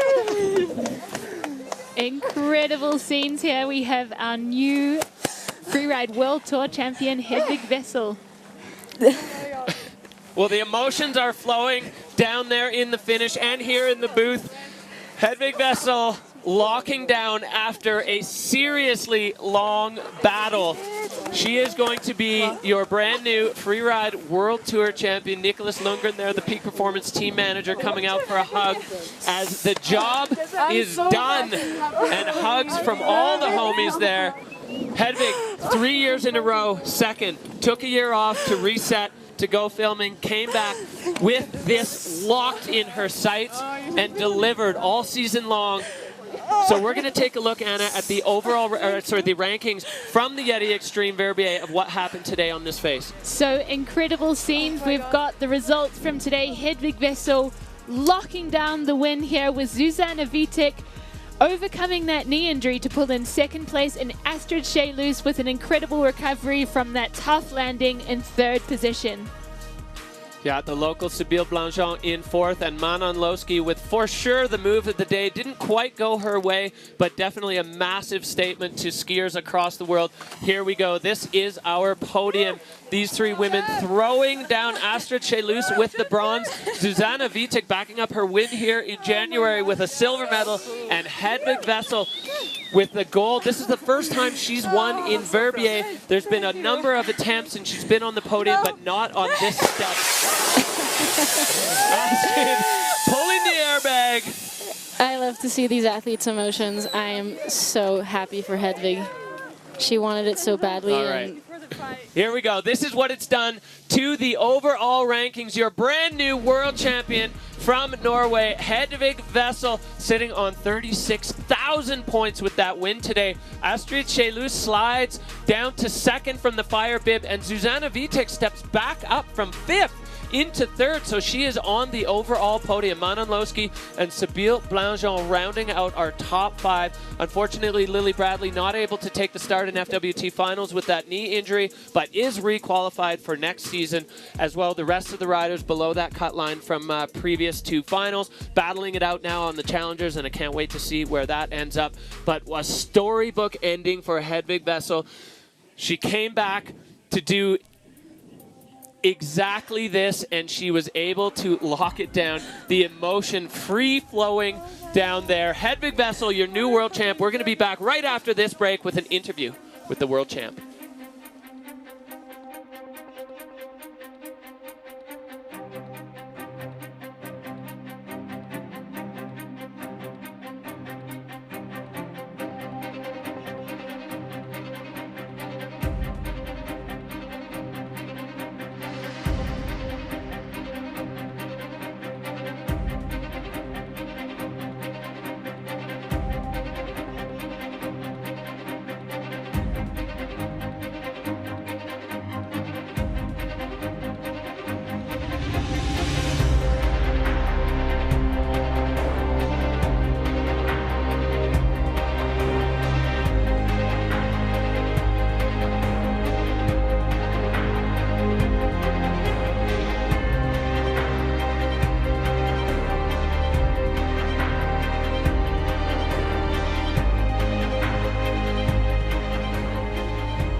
Fireworks from ski women here on the Beck, delivered once again. The light is perfect, the snow is perfect, the riders doing their part. Elizabeth, what a show we've had. You know what it feels like to win on this face. What are they going through down there right now? It's so crazy. I'm so proud of all of them. Extremely happy for Hedvig. Yeah, what a show. What a show, what a run. All these girls pushing the sport, and yeah, I'm just so happy not to be competing today. It's much easier from our position in the comfortable commentary booth here, but some huge emotions for Hedvig Vessel, who has placed second at various times. All right, well, we are going to head down to check in with our brand new freeride world champion, Hedvig Vessel, in the finish. Elizabeth's got some questions for you. Hedvig, I have to say, I went silent when the score showed because I just started crying so much. So I just want to congratulate you from the bottom of my heart. I'm going to cry again. You deserve this so much, and I'm so proud of you. Thank you, Ellie. I don't know what to say. Hedvig, you've been fighting for this for a long time. You came back with this in your sights firmly. Clearly, with the emotion on your face right now, this means so much to you. Describe the feeling of the run and what you're going through right now. Oh, so much. Oh my God, it's hard to explain. Like, so much. I feel so loved and seen and supported, and it's been such a journey. This year has been so heavy mentally, and I've tried my best every run, and I just haven't been able to put it together, and I guess now I managed to at least do enough, and I don't know, it's insane. I've been dreaming about this for many years, and I honestly thought I gave it up 2 years ago. I'm pretty glad I didn't right now. But yeah, thank you, Derek and Ellie, for being here always. Oh. Well, a huge congratulations to you from all the fans, all of your supporters. You've been changing the game of skiing for a long time, and now you have the Freeride World Tour Championship title to show for it. I can't hear you guys, but thank you. I can't hear you what you're saying. Oh. Ears are blocked up with tears down there in the finish corral. Hedvig Vessel, emotion free-flowing as our new Freeride World Tour champion is crowned. Elizabeth, you've been in that exact position, the feeling of it, the elation, the emotion, the intensity. Yeah, I can't imagine. I mean, I can imagine what she's going through. I went through it, but you know, she's worked so hard for this, and I think that's what she said in her, you know, post-comp speech. Kind of is like, it's important for her to show like the viewers that it's, you know, it's also work, and she put in so much energy, and it was her goal. As long as she started the Freeride World Tour, that was her goal. She wanted to become world champion, and I think it took her a few years, but you know, just to get there, I think is insane. Well, yeah, the path is not always easy, and for Hedvig, I mean, you can look at it from a couple of different ways. Finishing second 3 times on the Freeride World Tour is a massive accomplishment, but the win was always in sights. And one thing that Hedvig said earlier, which I thought really was just the critical insight to all of this, she wanted today to do a run that she felt she could be proud of. And I think, at least from our seat, that was delivered in spades. I mean, a 93.33 on this face with that kind of pressure is such an incredible achievement. Most certainly, she performed under pressure, and after so many disappointments, so many second places, and I just take my hat off to her. Yeah, fighting through all of it and coming back with the uncertainty, and coming back in a season when the ski women's category has elevated itself to just the stratosphere. Flips and 360s are almost mandatory. Of course, the Beck has a slightly different take. It's not necessarily a freestyle venue, but the riders finding a way to get it done. Manon doing her best to go to the moon with freestyle. That category is through the roof right now, and it's providing some of the most exciting moments on the Freeride World Tour. So exciting to see it just blow up like that, and truly a storybook ending. I mean, the emotions through the finish of that were just, that was so intense and so much fun to watch. Wow, what an ending. All right, well, we are not done here on the Freeride World Tour. We've got the fondue crew, and while we've got you here, Elizabeth, we're going to dig into Ski Men as they're coming up, and this one is absolutely insane. It looks like Les Gorilles there, the local Verbier freeride team. Those guys are going to be supporting their crew. They've got Marton Bender in the field a little bit later on, but these are some of our favorites for Ski Men.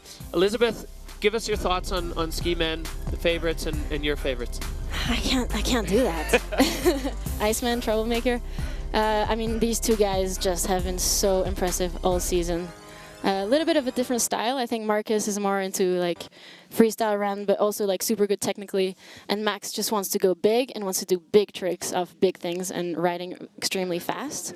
So I think it's going to be really interesting to see how these two different styles kind of like show up on the Bec de Ross, which is a very different venue than the venues they're used to, because it's steeper, it's longer, and it's just like there's so much like at play, you know. Yeah, exactly. There's definitely some big question marks on how their styles and skills are going to play out on the face today. But exciting moments yet to come, exciting moments behind us. Elizabeth, we want to thank you from the bottoms of our heart for joining us here in the booth for the ski women. It's been just a bevy of insights into exactly what they're going through. Yeah, spectacular moments there. Having a world champion watch one of her good friends become world champions was just incredible. Thank you so much for having me, guys. I had a blast. It's an absolute pleasure. Checking out the crowd here.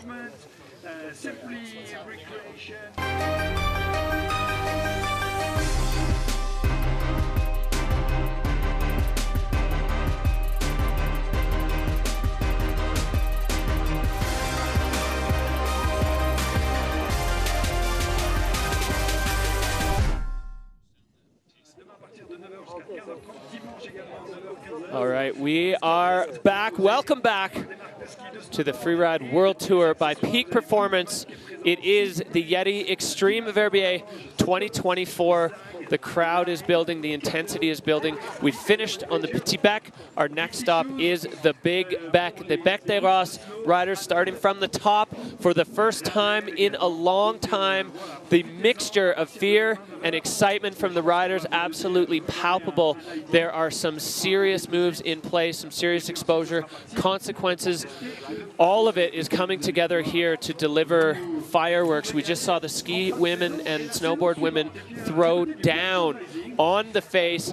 Anna, I'm unsure what to expect here as we ready ourselves for the snowboard men from the top. Yeah, I think they have a lot of nerves at play at the moment. I heard from Timmy Schroeder that he watched the forerunners and said that it was medium guile. So not full guile. Yeah, he did say it was medium guile and not full guile. Absolutely on point. But I think they're really excited to start from the top and really show what they're made of. And for those of you at home, we are welcoming back Siobhan Chalice, who is joining us for all the snowboard categories today. We saw the women throw down. Siobhan, you were outside the booth watching ski women. They went for it. Hopefully we're going to see the same now from snowboard men. We've definitely got a talented field of riders on tap here for snowboarding. It's been a while since we've been to the top of the Beck. Board handling, I think, maybe is going to be the #1 criteria here for the men. 100%. Like, to control your board, to control your turns, to know where to set your turns. You know, when you pick your lines, it's super important to not just think about the features, but think about the part in between and how you're going to execute that to ultimately then lace together your run perfectly. Yeah, and we saw that play out in the snowboard women with some exceptional board handling from Erin Sauvé, from Nuria Caston-Baron, bleeding the speed off without doing it too quickly, too sharply, and setting yourself into, well, into what we don't want to see on the Beck. We're going to take a look right now at our overall rankings. This is where we sit in the big picture for snowboard men on the Freeride World Tour by Peak Performance. The title is wrapped up. Victor de la Rue took it to...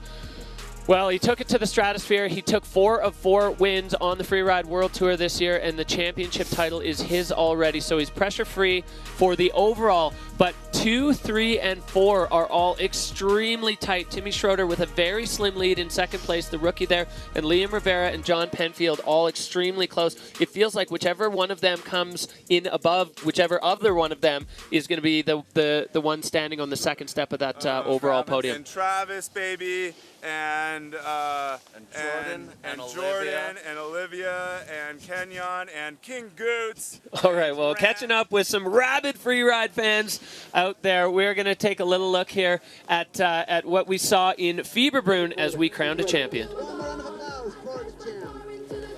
All right, so Victor de la Rue, Siobhan, I don't know if you were watching this while you were at home, or you guys were in Monte Rosa on the same day, so you probably didn't see it live, but another dominating run from Victor. He's incredible this season. The way he laces together his runs and stomps everything with the execution and speed is absolutely phenomenal. That move was unbelievable, that he managed to hold it together over that tough transition and essentially ride across rocks to secure the win and the title. Yeah, it speaks to his experience, to be honest. Like, he just knows how to lace a run together and just keep going. Yeah, he just keeps delivering event after event after event, different venues, different style of features, different pitch and features. So we're going to see our start list running in reverse order from championship rankings. That's right. So we have got Holden Samuels from the US of A dropping in first, followed by Michael Maughan and Jonathan Penfield. Liam Rivera is in 4th position there, with Timmy Schroeder second to last to drop today, and our Freeride World Tour champion Victor de la Rue wrapping up the category. Yeah, you know, the building excitement and intensity of this reverse order start is definitely exciting. Seeing the last person to drop being the one with it all to lose. It was interesting there seeing it with Astrid. You know, I wonder if the pressure got to her a little bit. We'll see how it plays out with the men, and then totally pressure-free, the last guy to drop.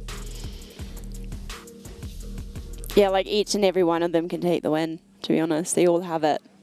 For sure, yeah. I mean, that's the beauty of the Freeride World Tour here. The categories across the board, every single one.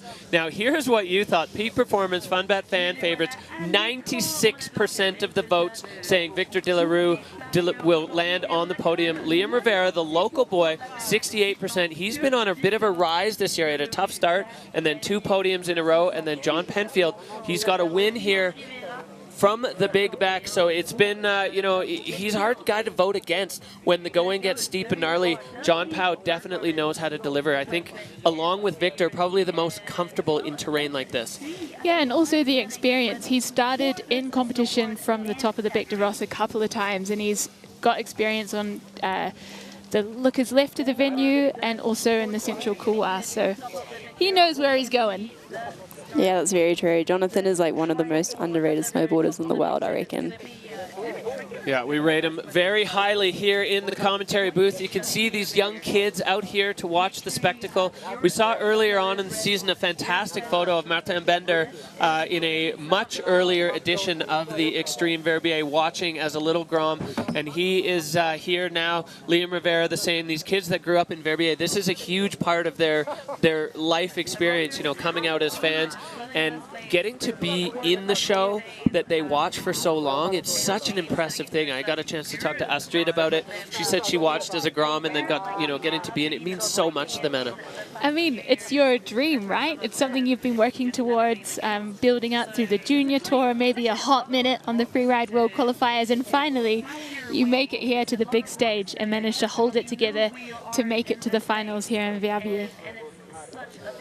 Well, here is our first look at the imposing, mythical Bec des Roses, the crown of the Verbier ski resort. This thing is enormous. The gut punch you get the first time you step out of that jumbo gondola and actually see this thing in person, it's unbelievable. It's so high, it's so steep right from the top. I mean, pushing into the 50-degree range, and that start gate right on the pinnacle. This is truly the top of the sport here. Yeah, it's not just steep as well. It's called the Beak of Rocks in French, right? It's riddled with enormous features. Some of them go and some of them just don't. So you really need to know where you're going and orientate yourself well on the face. Yeah, these overhead shots from the Cineflex just showing the intensity of this terrain. There's so many options. The line selection here has been a little bit confusing for the riders because it's almost the gluttony of too many choices. Siobhan, go through maybe a little bit about some of what goes into picking a line on a face this big. That's a great question. Honestly, I think like for me, it was always one or two features that I wanted to hit, and then I linked those. Like you can't look at the entire face and be like, okay, this one here, this one there, this one there. Like you do have to find them in a line and how to link them. So sometimes you might have to choose a feature that might not be the one that you actually wanted to initially hit, because another feature is the one that you want to hit more. Right, so finding something you burn for and then just build the line around that up and down. Well, these riders have done that part of it now, and all there is left to do is execute. You can see it's just a tiny little purchase up there on the very summit of the Bec des Roses. Those riders are going through it right now, Anna. Yeah, it's a platform. You can see some of the top features there. You can have a good look down the dog's leg couloir, but into the central couloir is a little bit more unknown. So that certainly builds the nerves. Also looking out at the crowd and seeing all the expectations out there for what you're going to put down on the face. Well, here we go. We are zooming in on the start gate, and our first man in the gate getting ready to go. This is Holden Samuels. Holden growing up riding at Moonlight Basin and training himself on the headwater there. He was saying it has a similar feeling, obviously not the length, to the Bec des Roses. It's super rocky the entire way, and the pitch never lets up. We are on course with snowboard men from the summit of the Bec. Holden Samuels now on the face. Dropping in there, working his way down to that little platform into the top of the dog's leg. Heading over to the looker's left. It must be incredibly steep up there, just knowing what consequences underneath you. Like he's holding it together really, really well. Saying g'day to a little ski dude there, lining up his first features or his entrance. Taking some big air there and hooning through this bowl. Perfect execution of that first drop. The way he sets his turns afterwards is also super impressive. Like the way he holds his edge and holds his speed and just keeps going. Yeah, managing the speed, absolutely critical right now for these riders as the pitch doesn't let up for about another 400 vertical meters. There's no way, if you let go here, you're not getting it back. So hold and executing that board control perfectly, as you can see, surrounded by rocks here in the couloir. Holden Samuels making his way through. His finding his line through those features. Beautiful snowboarding, perfect technique. Lining up a big air there, letting it rip. And managing to control on the heel side edge there. I know that's quite firm snow in the guts of the dogleg couloir. Yeah, the dogleg, as it snows, it tends to flush itself out with the slough. Another big one for Holden, pointing it off the nose of that, and perfect landing as he speeds now down onto the lower apron. That was a beautiful double. We love to see that. You know, the way he links his turns and like actually gets off his heel side edge super fast speaks to his technique. Definitely, he's just opening up here. We know the snow is a little bit funkier as you get down into this bowl, so this is where you just don't want to mess it up. Yeah, there was a lot of chatter from the riders about not wanting to put the board too sideways because there is a little bit of a crust down here, and if you get it completely out of the fall line and it breaks through, then you're going to get tossed. And the last thing we want to see is anybody going down before the arch. But Holden, the Moonlight Basin rider, and taking off that Yeti cooler booter. That was not judged, it's just for fun. I don't know how their legs handle that after the entire back to then hit a little jump to flat in the finish area. But Holden managing it, and he is in the finish, and the look on his face tells the whole story. All right, Siobhan, dropping into the top of the dogleg here. Talk us through Holden's run. Well, if you look at his way of executing stuff, Holden's not just holding it together, he is actually riding it. That was huge, and thinking about the steepness of where that cliff is absolutely phenomenal. And how he just laces his run together with that next cliff, and then finding his way further down to that double and holding his speed while still finding that balance between edge control and letting it go is absolutely phenomenal. Yeah, watching the board just ripple there over the snow. As we said, the dogleg kind of sheds its snow, so the further down you get, the firmer it gets because the slough is piled up there throughout the season. We had some ski cuts this morning, pushing a little bit of snow down as we see Holden there. I don't know if he's grinning or grimacing as he waits for his score to drop. And we see this is going to set the bar for the rest of the category, 75.67. So a solid first run score from Holden Samuels. He'll be happy with that first run on the back. And, I think so. Landed everything on his feet, was super clean. A really clean run there for the American rider at a Moonlight Basin. And we are well and truly off and running here from the summit of the Bec des Roses. That picture just tells everything. It's so narrow. There's barely even room to strap into your board as the riders just have to hang out there. It's hard to even watch your friends ride as they disappear. It's so steep. But we are back up at the top with Michael Manon. Michael Manon has been on the podium in the second event, sitting right now in 5th overall. The gnarlier the better for this guy. The steeper it gets, the more at home he is. And Michael Manon is on the back. And he is dropping into this super steep section down from the start, working his way into the dogleg couloir.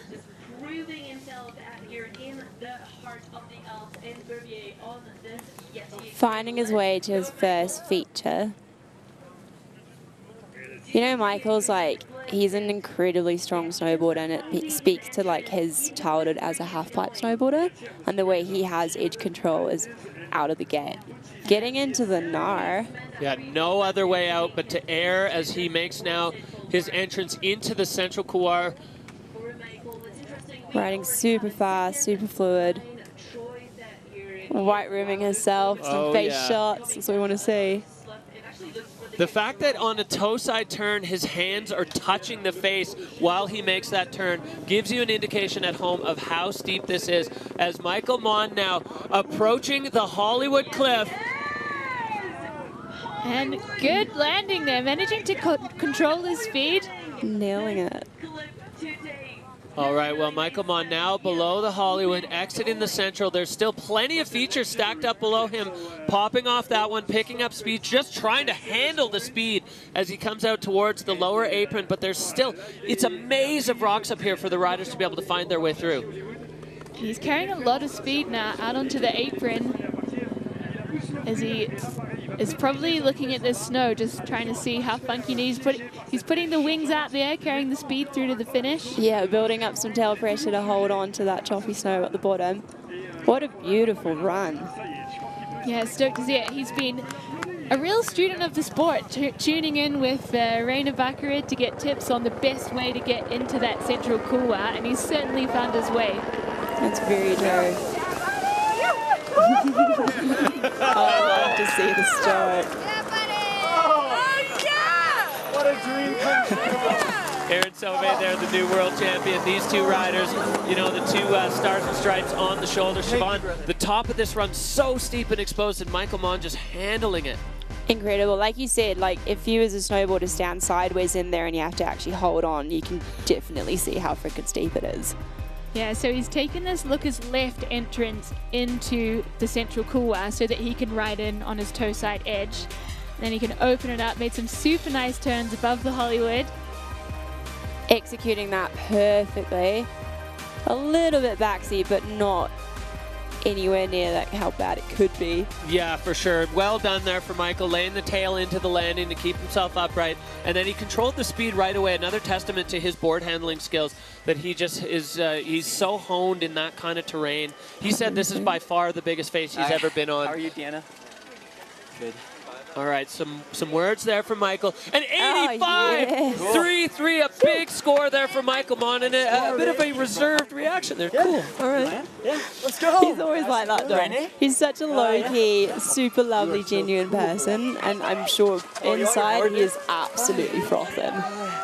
Oh, thank you, thank you, thank you. How'd it go for you? Congratulations.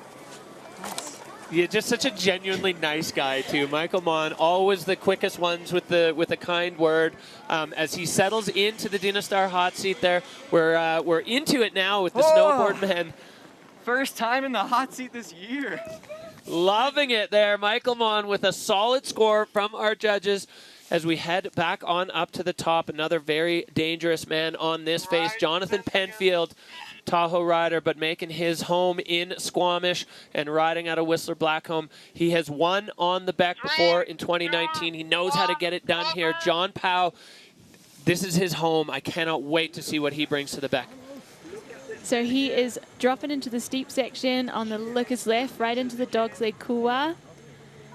And he's heading over into the same area that we saw Holden go. So he's got a little track to follow there for some orientation. Yeah, I feel like tracks always do help you find your way a little bit easier. Yeah, delicate balance between having the line being tracked out. Jonathan with a huge 360 to enter the dogleg. What a move. He is on fire, entering the bowl under the Ryan Barker cliff, now coming into the dogleg. So John Powell starting way up high on the Beck with a serious statement. Adding the freestyle into this gnarly element is going to grab the judges by the collar and get their attention at the top of this run. Yeah, and he's been in this zone before in 2016, so he knows what he's doing. Another decent air there and just keeping his speed under control. He's still in super steep terrain. Just linking some turns together, finding his next feature. Yeah, he is lacing.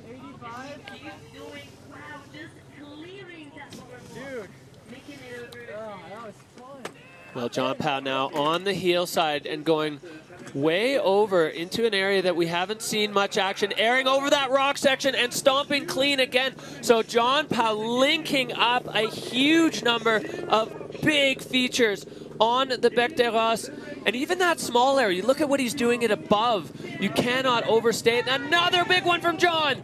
Going huge there. Now he's letting the brakes off and letting it run out into the bowl. That was absolutely phenomenal to watch. The way he laced that together, and like you said, that little feature above that exposure. Wow. Yeah, it gets the hearts in the throats of the viewer and us as well in the commentary booth, but never even a moment of doubt there from Jonathan Penfield that that was going to work out. This guy's showing why experience matters. The bigger the mountains get, the more the experience comes into play, and this guy has it in, well, just about more than anyone else. And now we are seeing exactly why as we wait for him to cross the line safe and sound. Jonathan Penfield through the gate. That looks like it's got a crazy kick to it on that little Yeti cooler jump. Yeah, dude. Way to go. Way to go. Nice one. Sweet. All right there. Well, Siobhan, we take a look at the top entry here. You know, like the way to do that is setting up the tone for your entire run. And if you can keep that going, the judges are going to be captured straight from the start. And he just kept it going. Like there was no spot where we'd be like, oh, no, that's too slow. He just kept it going, kept it fluid, linking his turns, finding super big features, linking them all perfectly. I mean, look at him, how he's holding on to that in that steep section, and this one above exposure is just absolutely phenomenal. Sweet little indie grab in there. Well, Jonathan Penfield showing exactly how he got it done in the past, winning on this face before. The only one in the field to have started from the top previously. Super direct line with a big 360 at the top. The numbers will tell the tale. Jonathan just catching his breath. We heard from the forerunners earlier on, you know, Andrew Pollard saying how tiring it was just being at the bottom. You're absolutely gassed. And that wasn't even comp run intensity. Now we wait here for I mean, my legs are tired from watching. Okay, score coming in. The numbers up in 92 for Jonathan Penfield. And he is pretty satisfied with that. The judges absolutely loving it. Anna, you could see when the number hit and his eyes saw it, he just kind of lit up there. Yeah, well deserved. He's been riding so strong this season, and that was an absolute scorching run. Yeah, it's beautiful to see how his smile just grew more and more with the score climbing up. Well deserved. Well deserved for Jonathan Penfield. So a new bar set from John Powell, Jonathan Penfield, showing why experience matters. And you can hear the radio chatter there, the anxiousness, the intensity, the excitement building through the snowboard men's category. Our next rider who is in the gate from right here in Verbier, Liam Rivera. He's been on the top of the back, but he said it's very different doing it with a competition mindset than just riding in powder with your friends. 24 years old. He is coming off a string of great results, 2 podiums in a row in the last 2 Freeride World Tour comps, and he is looking to better his last finish where he was second and would love to put himself on top at home. 3rd overall right now. Liam Rivera from right here in Verbier is on the back. His dad is in the audience, and I've never seen him look more nervous to see Liam ride from the top of the Bec de Ross in competition, but he is making his way through. It's a good 50 degrees up at that top section of the dog's leg. Making his way through the bowl there to find his first features. And Liam riding with some speed here, not holding back. Putting some technical turns in. Yeah, once you see jump turns, it's another testament to how steep an area is. Yeah, and we saw Michael go through here on the toe side edge, but Liam having to do it on the heel side edge, even another element of difficulty to that. Taking the same mandatory area as Michael did. And the snow is pretty good in here. I think some of the slough is being cleared out, so still have to be conscious of that, but he's managing it well. Taking some air there, catching some speed. Airing into the central, that is a bold move. As you see now, as we pull back Liam, there's nothing under him but ginormous cliffs, and one of those is going to be his aim. The Hollywood cliff straight off the nose. Liam Rivera stomps it. What? That was huge. Enormous air, and just getting that speed under control as he moves down to the next section. There's still lots to play for down here. That's another big feature he's lining up there. Frontside 3, but gets caught up on the landing. Hung up a little bit. Like slight over rotation? Yeah, I think so. And Liam now still not letting go with a backflip, bringing it around to his feet perfectly. Liam Rivera showing that he is at home in his backyard with an incredible display of freestyle at the bottom of the Bec de Ross. Incredible run there from the local rider. This guy, he knows exactly where he's going, never a hint of getting lost. That had all the elements in that run. Yeah, he got into like the most serious terrain on the face. We saw a 360, we saw a backflip. There was a slight control issue in the landing of the 3, but I think that was an outstanding run. Absolutely outstanding.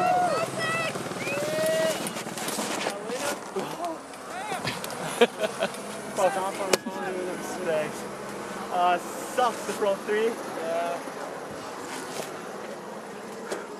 All right, well, we look back here at the run of Liam Rivera. Siobhan, this is so exposed, and he's on that heel side hedge. That must be terrifying. That is really hard. He held that super, super well. It's like when you look downwards when you're standing on there on your board, you just don't want to tip forward. And how he hit that cross court set him up perfectly for what he was lining up next. He's keeping his fluidity going beautifully. Again, you can see how steep it is, and that was absolutely, getting the indie grab in. Beautiful. Tweaking it out. Bringing in the steers. He's a very stylish rider.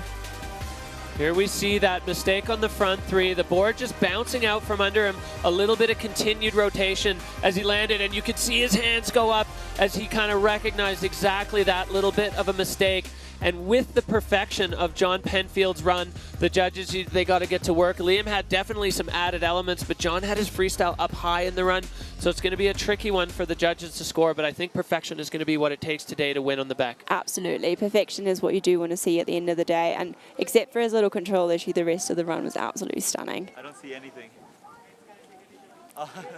All right, well, here we see the score is coming in for Liam. It is a big one, 89 flat. So he moves into second just behind Jonathan Penfield. The judges rating highly that run, the freestyle elements and the full gnar at the top. A great run from the young Swiss rider. Solid, solid riding.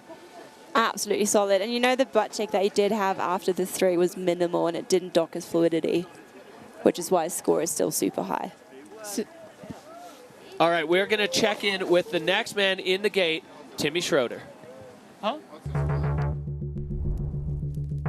Starting at the top of the back is really intimidating. It's a whole different level. It's almost like a different sport to other venues, and I'm for sure a little bit nervous about it, but I also can't wait to have it done.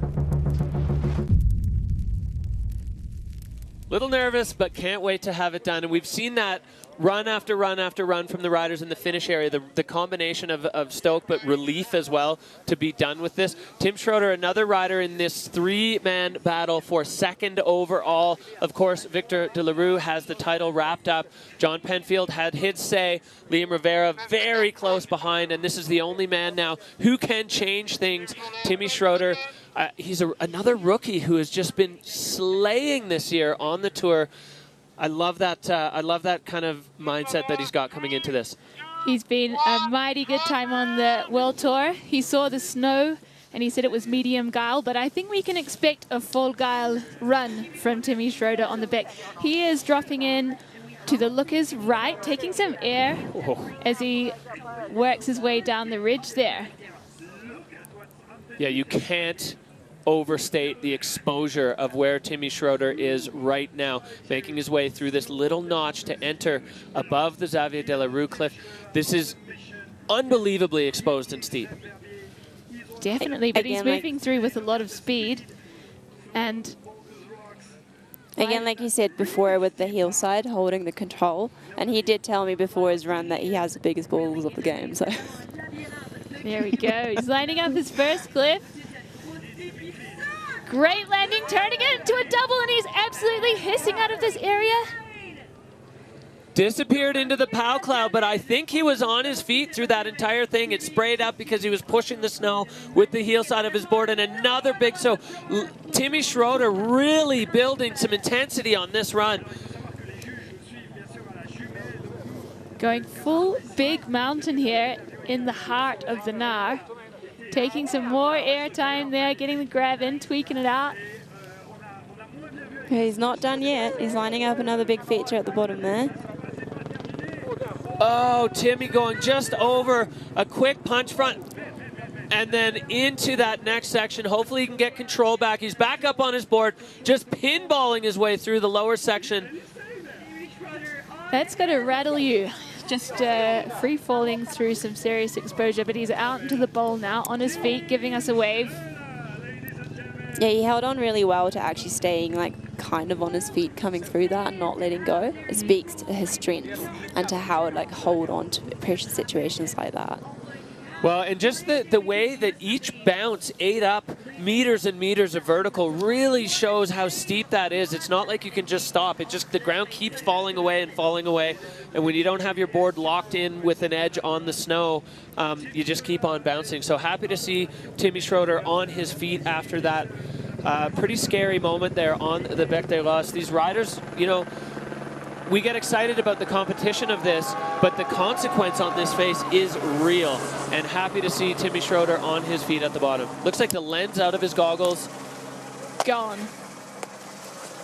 So there it is. Sliding its way down the Bec de Ross, having its own freeride adventure. The adventure of the lens. The thing went skrrra, pa pa pa pa pa, skidky pa pa, and a boom boom boom boom. All right, Siobhan, Timmy at the top. The exposure and the gnarliness of this entrance is so intense. Absolutely, speaks for itself. Like he's just holding on to his heel edge and making sure that he doesn't tip over the front, which is super, super steep. And the way he like keeps going, he's trying to get in some toe side turns to get more control in there, which is a super smart way of executing those cliffs. You can see the slough just pouring off that one. That's so high on the face, the double, and now he's just in speed control mode, disappearing into the white room for ages. Yeah, you carried in a lot of speed, and basically like when you're on your heel side edge, the key is to then go into your toes as quickly as possible. But with that speed and that steepness, it must have been really, really hard to actually get that done. Yeah, trying to bleed the speed off without digging in too hard and putting yourself into a high side. Exactly, you need a lot of patience to do that. And he did do that, which was absolutely great. All right, and then this is where things started to come a little bit undone for Timmy, because we'll see if we can figure out exactly what happened. Just lost his nose under the snow there, and then got caught up as well, just a little rattled, and managed to get on his feet to get over these rocks. So hopefully he hasn't ripped his pants again. Not again. Yeah, bumpy ride there on the Bec de Ross for Timmy Schroeder as he kind of sat down, shook his head, and then carried on. So hopefully the lens of his goggles, the only casualty from that run of Timmy Schroeder. So very interesting now as we see. I don't think that one's going to challenge John Powell. But Timmy, well, in great spirits at the bottom. Right. Score coming in at 45-6-7. So Timmy Schroeder sliding himself into fifth. Jonathan Penfield in the hot seat. Is he going to be able to hold on? No one has been able to hold on to that hot seat from Victor de la Rue this season. Will he sweep the table for the season? If there was one venue on this tour that you'd bet on Victor winning, it's got to be this one. He's got the experience, he's got the heritage, he's been watching his brother do it for a long time, and he's had some successful moments here on the Bec de Ross himself. All right, Victor de la Rue, he is your world champion. He is ready to kick things off. I have a feeling, while he doesn't have the pressure of the title on his shoulders right now, the pressure of a win from the top is probably weighing on him, as that's something that yet, while he has some wins on this face, he doesn't have one from the top, and I'm sure he would love to add that to his trophy case. This is your world champion, starting from the top of the Bec de Ross. So dropping in from the top there, making his way into the dog's leg with some serious pace. He's looking really comfortable in this hyper-exposed terrain. Getting into the NAS straight away. Ultra technical. He's got this tiny little bend to make his way. He executes that perfectly, getting himself a little bit of a face shot. And Victor now coming in from the very top of the central couloir. Heading down pretty fast pace again, considering how steep this venue is. Backside three there, stomp landing. The threes are beautiful, aren't they? Oh, it's so perfect. And above the Hollywood and the Gilles Varlo, he's just backed himself to land that, because there is truly no other choice now. Victor off the brakes as he lines it up off the Hollywood. But not looks like able a little to short. stick it. Yeah. Just catching that toe side edge and going down, but he looks like he's still riding through, finding his next features. Now he's hitting this one, heading into a double, holding on to that one perfectly. Absolutely screaming out the bottom here with some serious pace. Victor de la Rue very much still in the hunt as he does not let off the throttle. Now pinned through the bottom of this bowl as he makes his way across this funky, weird snow. This is where the crust is on the face. So although it looks like for sure it is the easier terrain, the snow now becomes the obstacle for the riders to get through. We don't want to see any caught edges or weird snow snake issues in this bottom bowl, but Victor having no problem at all and into the finish. Skipping the Yeti feature, but hitting in a front flip again. Love it.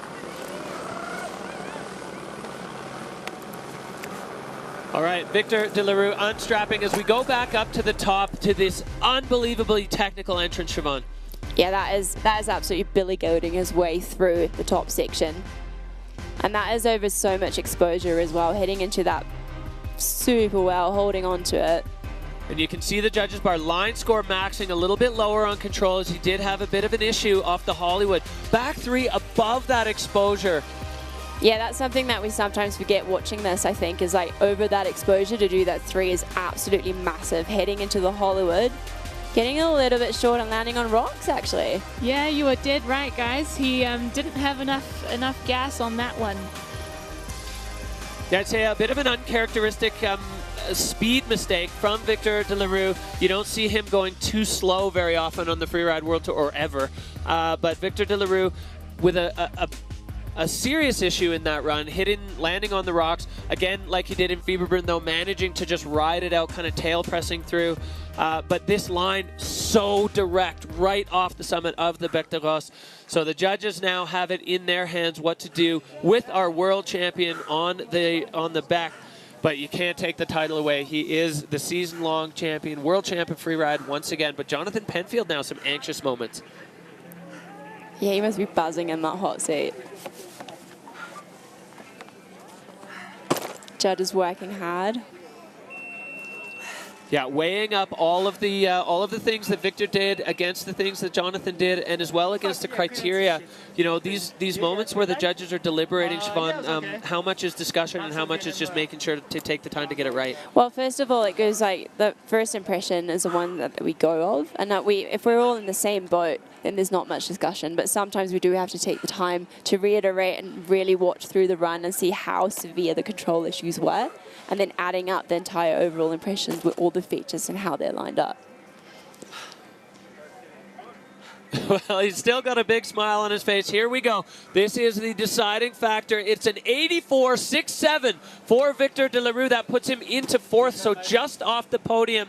And this guy standing up at the Dynastar hot seat is going to be your winner on the Bec. He's done it before. He's done it again. Jonathan Penfield with a commanding performance. All right, we're going to take a look at what happened here in the snowboard men's category on the Bec.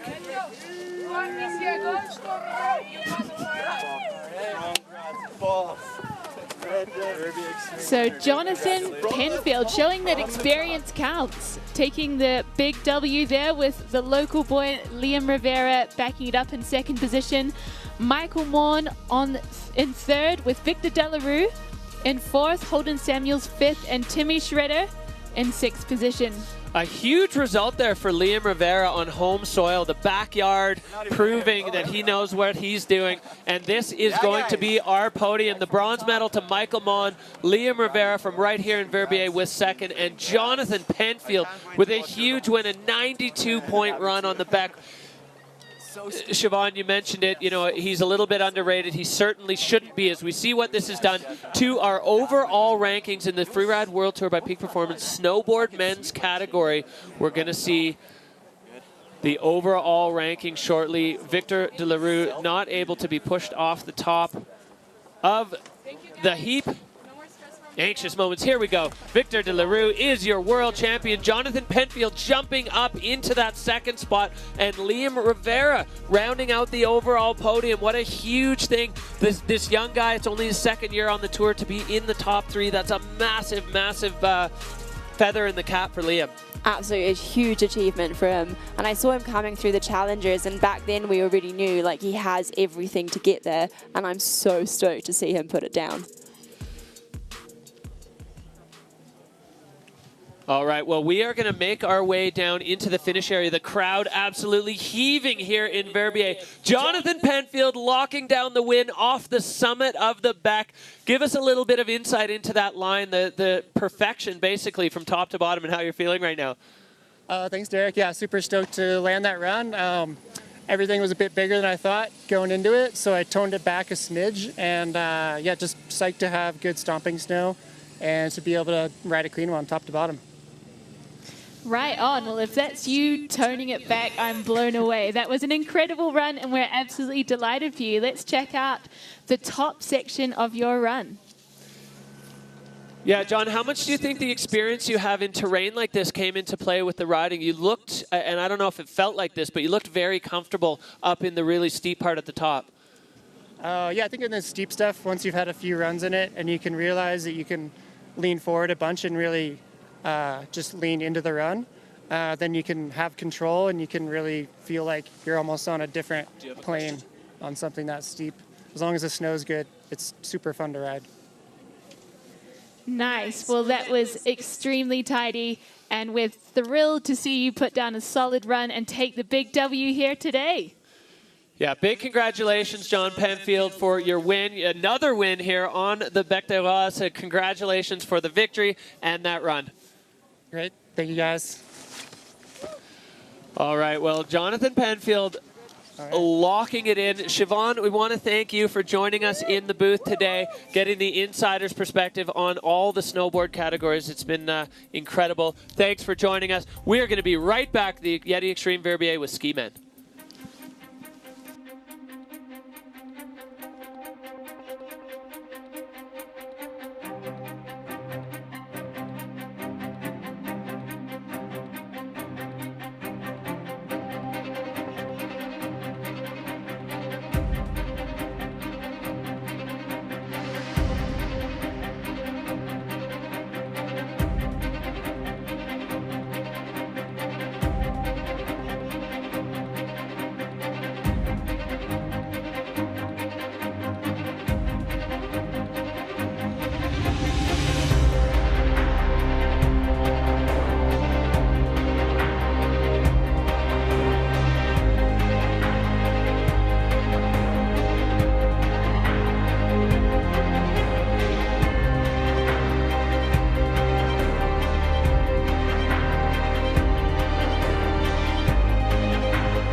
All right, welcome back to the Freeride World Tour by Peak Performance. We are live at the Yeti Xtreme Verbier. My name is Derek Foos here with Anna Smoothie, and we are joined by a very special guest for Ski Men, Andrew Pollard, Freeride World Tour legend. We are so stoked to have you in the booth with us. You stood on top of the Bec for your forerun today. Maybe describe what that was like, being up there at the top of the Big Mama. So yeah, I've never actually gotten the opportunity to ski from the top, and they were excited to let me forerun today. And let me tell you, it's an intimidating experience up there. We got to fly up a couple days before, and I think everyone's plans changed pretty quick once they got to the top and saw how steep it is.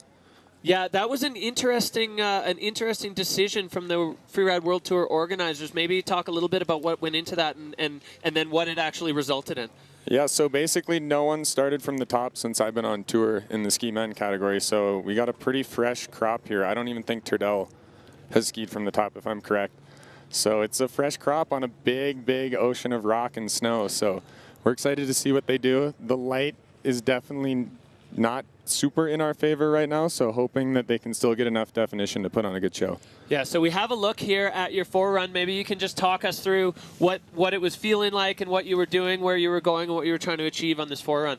Yeah, I was up there with the absolute legends, Leo Slemmet, and he was pretty much like, it's not that steep, and I'm from America, and we don't ever get to ski anything like this. So rolling into the top is quite an intimidating experience.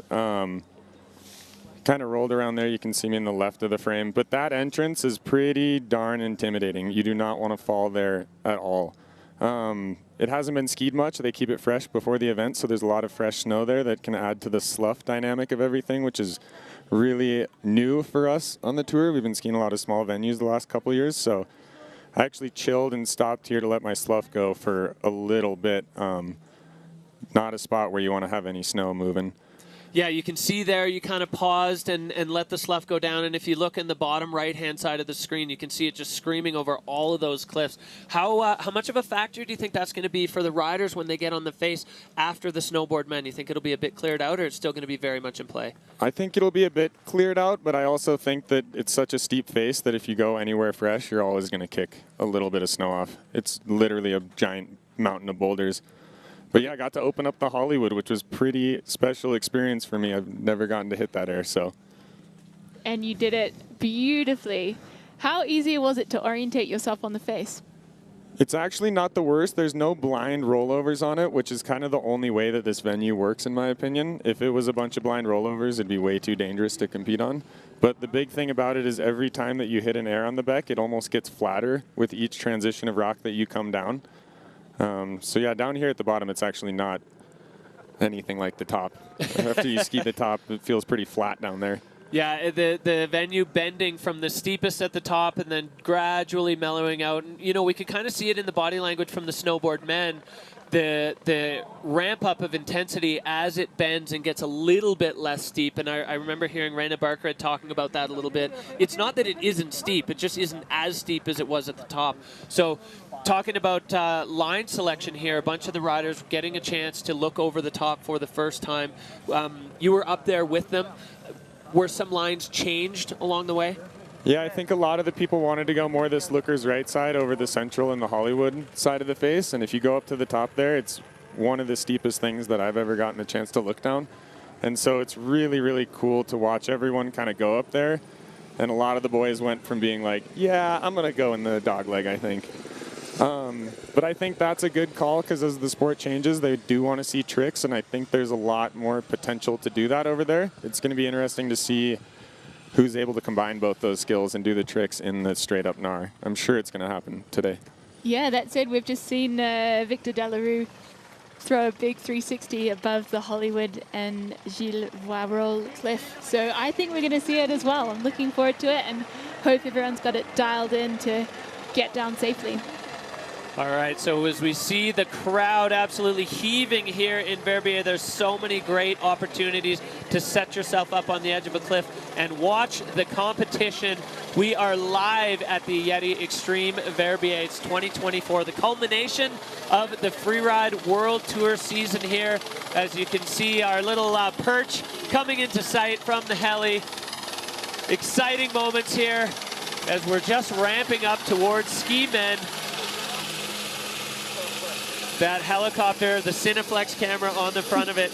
We've got fondues, the ultimate picnic spot here in the Rockwell. The helicopter just showing us that there's so many people out here. The town of Verbier packed to the gills with freeride fans, and everybody was so excited. You know, we're walking to the lift at 6:45 this morning, and even then the vibe was just electric. Yeah, it's always a good day out on the hill. You can guarantee a fantastic show from the Vector Ross and the stacked field of riders we have today. See Jeremy Bernard, one of the long-term photographers on the Freeride World Tour, capturing some of the most beautiful images around the world time after time after time. And he was stoked to be in the heli today because the shots they get out of that thing are just unbelievable. Yeah, it's actually been a long time since the guys get to ski in front of the big drone. Big helicopter. Very exciting for them. Do you find it off-putting, Andrew, when you're being chased by a heli as compared to a drone?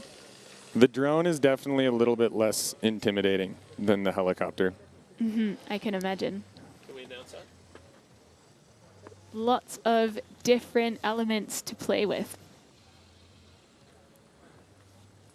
Yeah, just look at this crowd down here. Like, if you ever get the chance to come to Verbier, you need to come and check this out in person. It totally changes your opinion on what these guys do. Like Victor's 360, scariest 360 in the world, opened up by Leo Slemmet.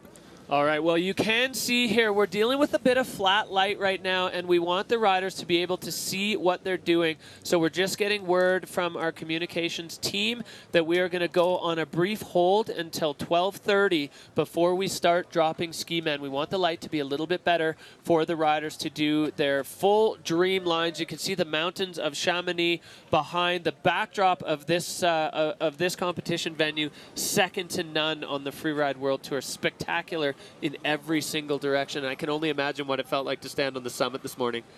Yeah, I mean, if you ever get the chance to go up there, it's definitely worthwhile. You got to be on your game to get down, though. There's no easy way off that mountain. So are we signing off here? Great. So the ski men are just having a few more minutes, extra 25 minutes to dial in their lines, looking down from the top. All right, well, this is your opportunity to get yourself a beer or a hot chocolate or a coffee or whatever you like to join you to watch Freeride. We are going to be back here from the Yeti Xtreme Verbier at 12:30. So keep an eye on the clock, keep an eye on your TV, and we're going to be back here. We're going on hold briefly while we wait for light. We'll see you back here at 12:30.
To all the juniors, we stand with you for the competition. You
sera à Colombo, mais voilà, ici, on a une bière spéciale qu'on a fait pour l'Xtreme, avec un petit qui est un petit design vraiment unique pour ici. Et puis ouais, voilà, l'esprit de la nébuleuse, c'est avoir du fun et puis aussi des choses.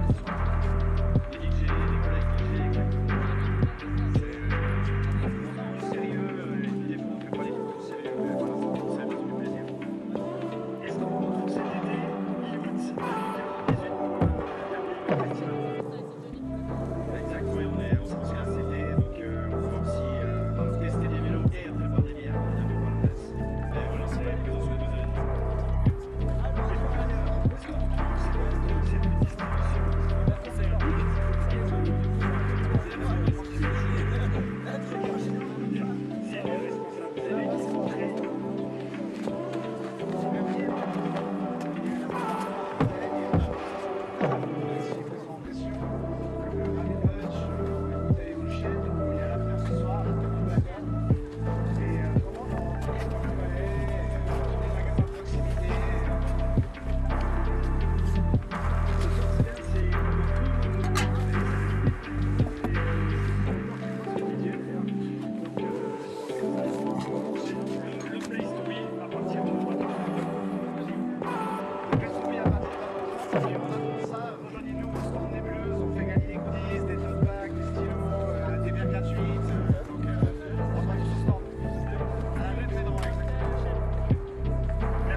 Welcome back to the Freeride World Tour by Peak Performance. We are live at the Yeti Xtreme Verbier. I'm Derek Foos, joined by Anna Smoothie and Freeride World Tour legend Andrew Pollard. We've got A-Paul in the booth calling ski men for us. A-Paul, we got a show lined up. Yeah, I always like to say, open the Thunderdome. We're open for business. It's on right now. This is the big category. So what we all come to see is this big show on the back, dude. So excited to watch what they all put down. Hope everyone's smart, safe, and we have a good show. Starting from the top of the Bec des Roses for the first time since 2018 with all riders in the male categories. Ran the ladies from the Petit Becs. They had their own entire mountain to shred. They put on a show, snowboard women and ski women. We wrapped up snowboard men, and then Anna, we've just been on a little bit of a break waiting for light here. Yeah, it has been a little bit grey bird, but now the sun is popping through. We're seeing a little bit more definition, seeing some of that Sahara sand. The African drums are beating, and we're building up for our ski men. Exactly. They are the next category on deck. We had a little hold, but we are just about ready to go. We're going to take a look at the overall rankings in the ski men's category right now. It is all to play for with the title on the line. Max Hedvig has the lead, and it is a significant one. There is one option basically where it can go, the title can go to another rider, and that is Marcus Goguen. If Marcus wins and Max finishes off the podium, then he has a shot at the title. And for a man who is only his second year on tour, who's only 19 years old, that's a big deal. But winning on the Bec des Roses is no easy feat. You know, Marcus has never skied from the top. Neither has Max. Neither has anyone in this field. Christopher Turdell, Andrew, definitely the most experienced man in the category today, and he's within striking distance of moving up as well. Yeah, I'm really excited to see what the old guy does for all of us on tour today. This is definitely a mountain that doesn't take much besides wisdom. Wisdom is super important on this thing. If you go in there ignorant, you're going to get absolutely played. Yeah, and we don't want to see anybody getting played off the top of the Bec des Roses, but I feel like these guys, all the ski men, are capable of making good decisions. They're certainly riding within their ability. It's just that the envelope of their ability is so big. Definitely, and I think that look from the top that they had on Wednesday has adjusted some line plans, and I think these guys are going to be skiing smart while also letting it loose. Yeah, we're going to take a look here. You see the riders all getting themselves ready. We're going to have a quick look at our start list. This is going to be the order that the riders are dropping in today for the Yeti Xtreme Verbier. So, as before, we are running in reverse order of ranking. We do not actually have Carl Rigner Eriksson in the gate. He is suffering a knee injury. So the first man in the gate is Oscar Mandin, followed by local boy Marton Bender, Vali Rayner out of Austria, Maxime Chablot of Switzerland, Finn Billis holding it down for the New Zealand crew, and Tenra Katsuno, who has assured us he will buckle up his helmet real tight, and then the wealth of experience from Christopher Turdell. Rounding off with Ben Riches, Marcus Goguen, followed by the man himself, our current leader, Max Hedvig. Yeah, I'm really excited to see what Hedvig is going to put down on this face. If there was ever a rider that was built for this kind of thing, it's Hedvig. Fall line, full speed, big airs with tricks. There he is at the top. He's going to be the last man standing all by himself up there. It's got IFSA second run vibes after qualifiers when you're sitting in first place and you're the only one left up there. Yeah, back in the States, you used to run last if you were in first place, so it added to the hype, added to the drama. So I'm excited they're doing it over here. Yeah, it's going to build and build and build throughout the day. So as we said at the top of the show here, we only have 2 riders that are in contention for the world title. Whichever one of them takes it is going to be a new champion. Neither of these athletes have been champion before. Why don't you kind of run us through your thoughts here, Andrew, on the Iceman and the Troublemaker? Well, both these guys, the first time that I watched them ski, I was pretty blown away by the ability that both of them had. Marcus skied something up in Whistler that broke the internet and knew who he was after that. And then Max Hedvig has one of the coolest stories ever from the Challengers. Got a wild card, got disqualified, bumped in the next day, won. So I think he's got more wins than anyone else has ever had in free skiing. And he's super consistent too, that's my biggest pride. And like, it's really cool to watch him be as consistent, but pushing it that much harder. Yeah, I think he is such a surgeon when it comes to a free ride line. Everything is so precise and measured and just kind of on point. It's really impressive. Yeah, I got the chance to follow him around Montafon this year, and it was probably one of my best days of the season, following Max off jumps all day. Really a cool experience. And it's wild because you watch him ski in competition and it doesn't look that much different than when he's free skiing around his home resort in Montafon. We had a chance to catch up with Hedvig on his thoughts of dropping last today in the Yeti Xtreme Verbier. But this time I'm current leader, so I have to drop last in the ski main category. So I'm the last rider on the mountain of the day, and that's not really cool. I'm a bit scared of that, standing on top alone. But yeah, I will manage that and try to do a cool line, cool run. Well, he's about the most understated guy on the entire Freeride World Tour. He's, you know, he said he is nervous about that. Being up there by yourself, I mean, how much does the camaraderie of the other riders play into the effect when you're up there ready to drop a comp line? Yeah, I mean, it's the most important part. Like, if we didn't have good community up there, it would get really boring and really scary really quick. Like, all these guys are super good friends. They all want to see everyone do just as well as them. You can see Marton and Dale getting pumped up there for their run. And yeah, special group of people. I'm sure that weather hold for the last 30 minutes probably did everyone a little number. It's definitely a scary spot to stand, probably the worst face to have a weather hold on, but smart decision because we want that visibility to be good because this could be a pretty good show. So what's your strategy if you have like a hold for a crash or a weather hold? How do you deal with that? So shout out Oakley White Allen, a legend who's competed on this face before, has one of the fastest runs. I coached with him back in the States for a bit, and he was all about meditating and that mental game. And I think that mental game is equally as important as being strong. You know, otherwise the jocks would have taken me out a long time ago. Yeah, it all comes down to mindset at the top of the competition venue, and this one more than ever as the mental side of this, riders balancing excitement and fear, wanting to put together a line that impresses the judges, but also wanting to be on their feet at the bottom. So here is what the fans thought. The Peak Performance Fun Bet fan favorites, 84% of you locking in a vote that Max Hedvig will be on the podium. 62% of you feeling pretty good about Marcus Gauguin, and 29% of you backing Maxime Chablot. He is the only one out of the three of them that has a win in the Xtreme Verbier under his belt. That was from the Petit Bec. This is the top of the Bec des Rosses, a completely different beast. Yeah, when we were up with Maxime the other day, when they said heli off the mountain, he wanted off the mountain immediately. This is some big terrain for him, so I'm really excited to see what he puts down. Yeah, he definitely acknowledges that he's got brings more of the freestyle vibe, and this is a big mountain venue, so it'll be interesting to see if his line choice leans more towards that freestyle side of things. Yeah, and it's fascinating chatting with Maxime Chablot because he says he's really afraid of heights, and I think that's wild as a professional freeride skier and a guy who spends a lot of time paragliding, which you're like the highest you could really be in the mountains, but it's something about the control that he said kind of brings the fear in this environment. Yeah, it's a big face out there. Another person are these two young Kiwis.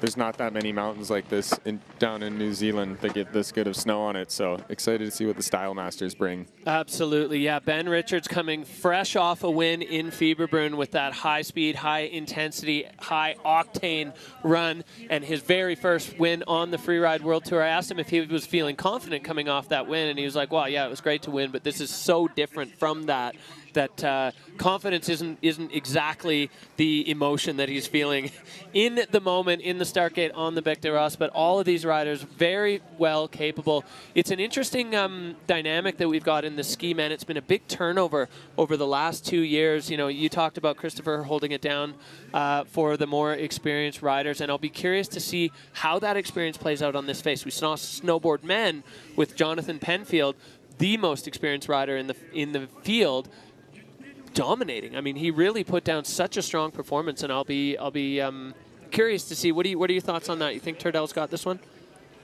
Oh man, I hope everyone got this one, man. These are all my friends too. I look up to a lot of these kids a lot, and Turdell, of course, and Man, I just want everyone to get down on 2 feet and celebrate and have a beer at the bottom. Yeah, leave it in the judges' hands. Yep. It's going to be a good day if the scoring's hard. Hopefully those judges have to work for it.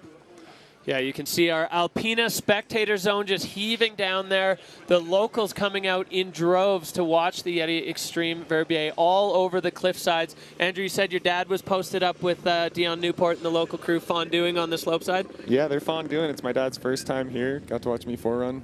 Really special. Shout out to all the parents out there that help support all these freeride kids live their dream, because without you pops, definitely wouldn't have gotten to ski that run today. Big shout out to all the freeride family, the moms and dads, getting the kids to the resort, showing them the love of skiing and making it all happen. Yeah, and the coaches too on the junior series. So many of these riders have come up through junior freeride, honing their competition skills, and then for a lot of them, a real short stint on the qualifiers before bumping into the Freeride World Tour and really holding their own. We talked about that rapid turnover that we've seen in the last couple of years to a much younger average age on the tour, and I'd say ski men maybe more than any other category really showing that switch over. And we're going to see today, we getting word that we're just under a minute away from our very first rider as that camera pulls back and shows you the entire picture of the Bec des Rosses. Andrew, you stood up there short hours ago. Describe the intimidation of standing on the summit. Yeah, that shot really puts it all into perspective. You can't see Oscar anymore in that gate up there. It is way bigger than it looks. I was pretty gassed and tired at the bottom of my run, so yeah, it's a big beast. It's really cool though, because it's never been a contest against the people, but a contest against the mountain, so really special. Yeah, there's 600 meters of vertical drop here on the Bec des Rosses, and compared to a lot of the other competition areas that we have, it's more like 400 meters, so that's pretty significant. You could fit all the other venues inside of this face. Well, here we have our first man in the start riding out of Avoriaz. That is Oscar Mandin, the Frenchman. He has been on fire this year. He goes all or nothing, and there's his dad. I don't know who is more nervous, if it's Oscar's dad or Oscar in the start gate. That's, you know, you talked about the freeride parents, the heart just sitting in your throat as you wait for your child to put down a run, first of all, that they can be proud of, but first and foremost, to be safe from the top of this thing to the bottom. And all we want for all these athletes is to be skiing through that finish arch and feeling good about what they did. Looks like he is getting himself mentally prepared in the start gate there, Oscar. He is a really experienced competitor, has spent a lot of time on the FWQ before he joined us here on the Freeride World Tour.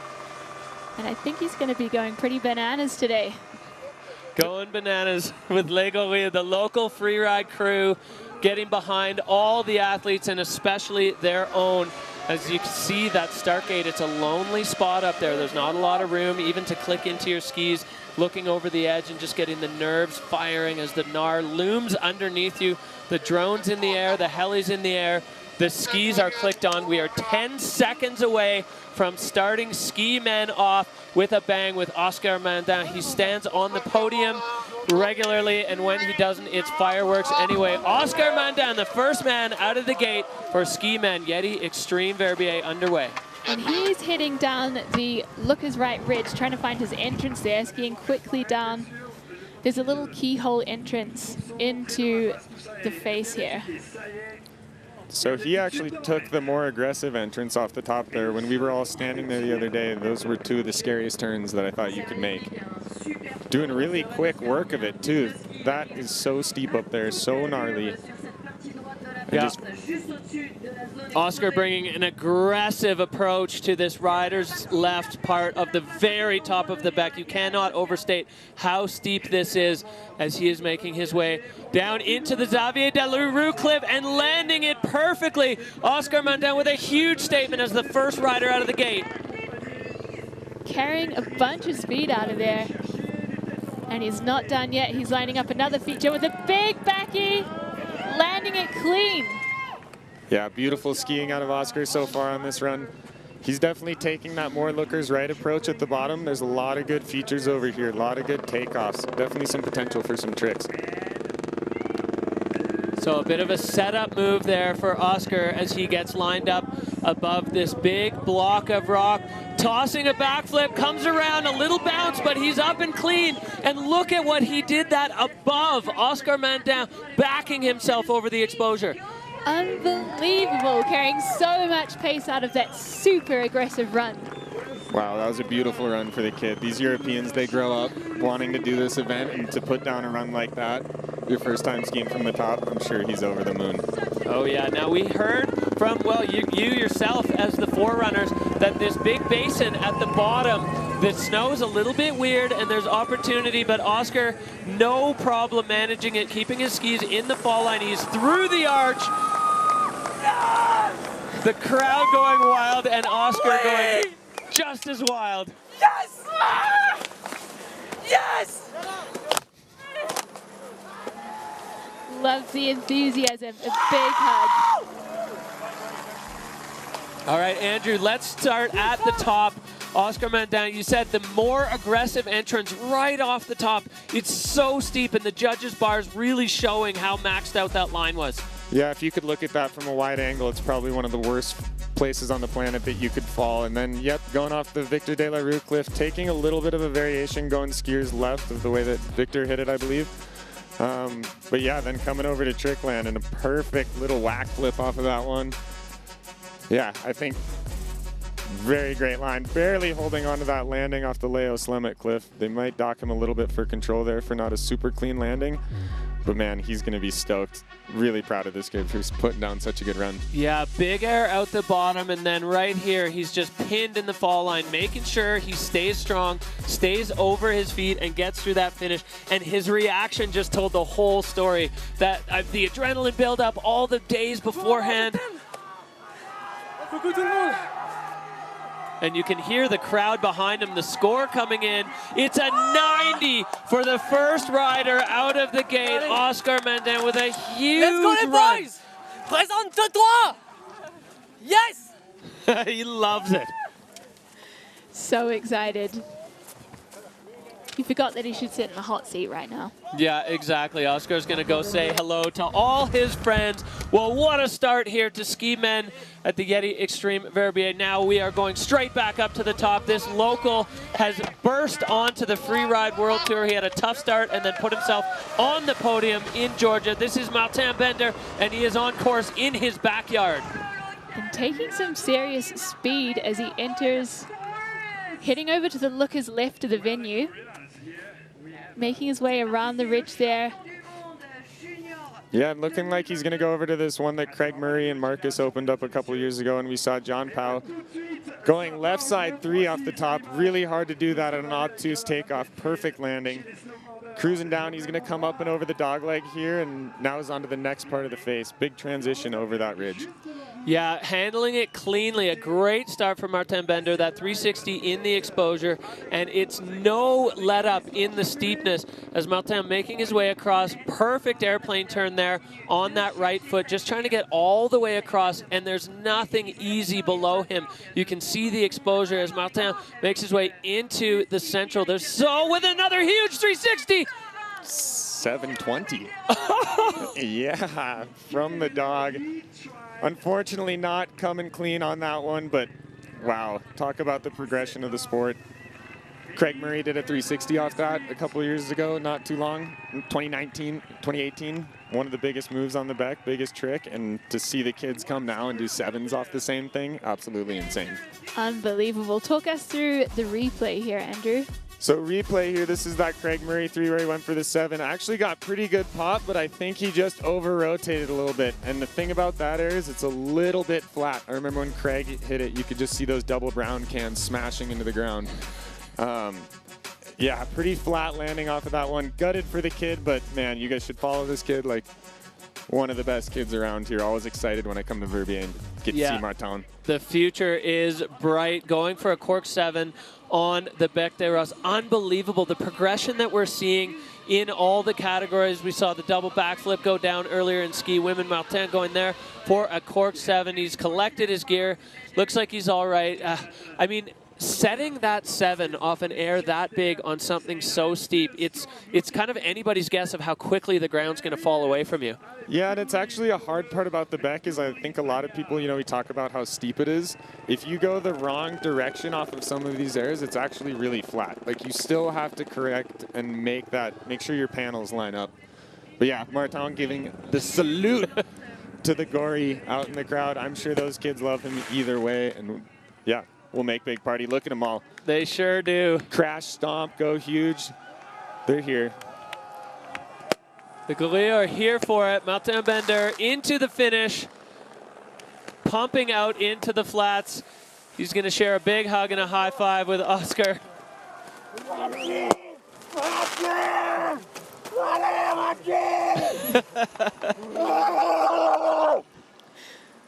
Well, we were worried they weren't going to let the gorilla into the finish line. Happy to see they did. The gorilla did not get the memo.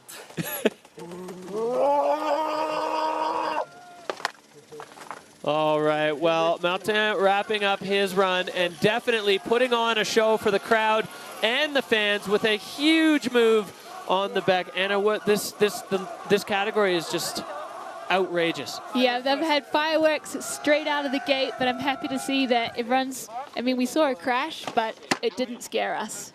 He had it under control. These kids are doing some smart riding, and I think there's more fireworks to come. Oh, yeah. We are back up to the top with the reigning freeride World Tour champion, peak performance and Scott rider, Valley Rayner. He won the title last year. This year, he's been bouncing around. Not quite the same level of consistency that we saw.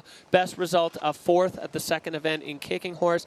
And he is another rider who is feeling kind of a mixed bag of fear and excitement coming into this run. There's the man in the hot seat, Oscar Mandin, with a banging run to kick things off. He's got those custom skis, and the kitty cats making their way onto the skis. You love to see this level of stoke from Oscar. He is delighted, and we're just getting word that we're waiting for a little bit of better light so that we have good visibility for these riders. You can see some of the competitors up on the ridge there, scoping it out.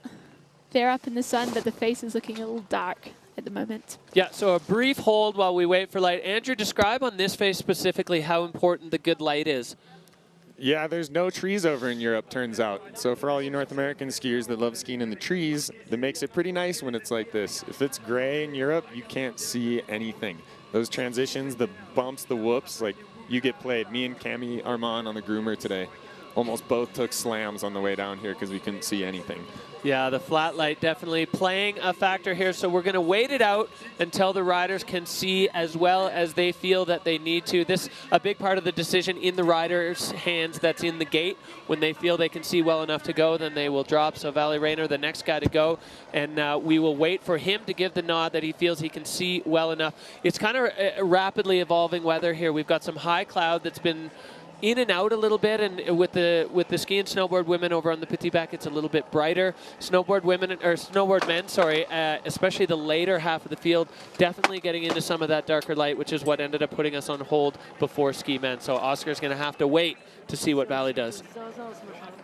Yeah, really smart call by the organization to let the riders decide if it's good enough. It's really, really cool of them to do that. It's horrible when you have to drop into something that you don't feel fully confident or you can't see. And also when there's a little inconsistency within one competitive field.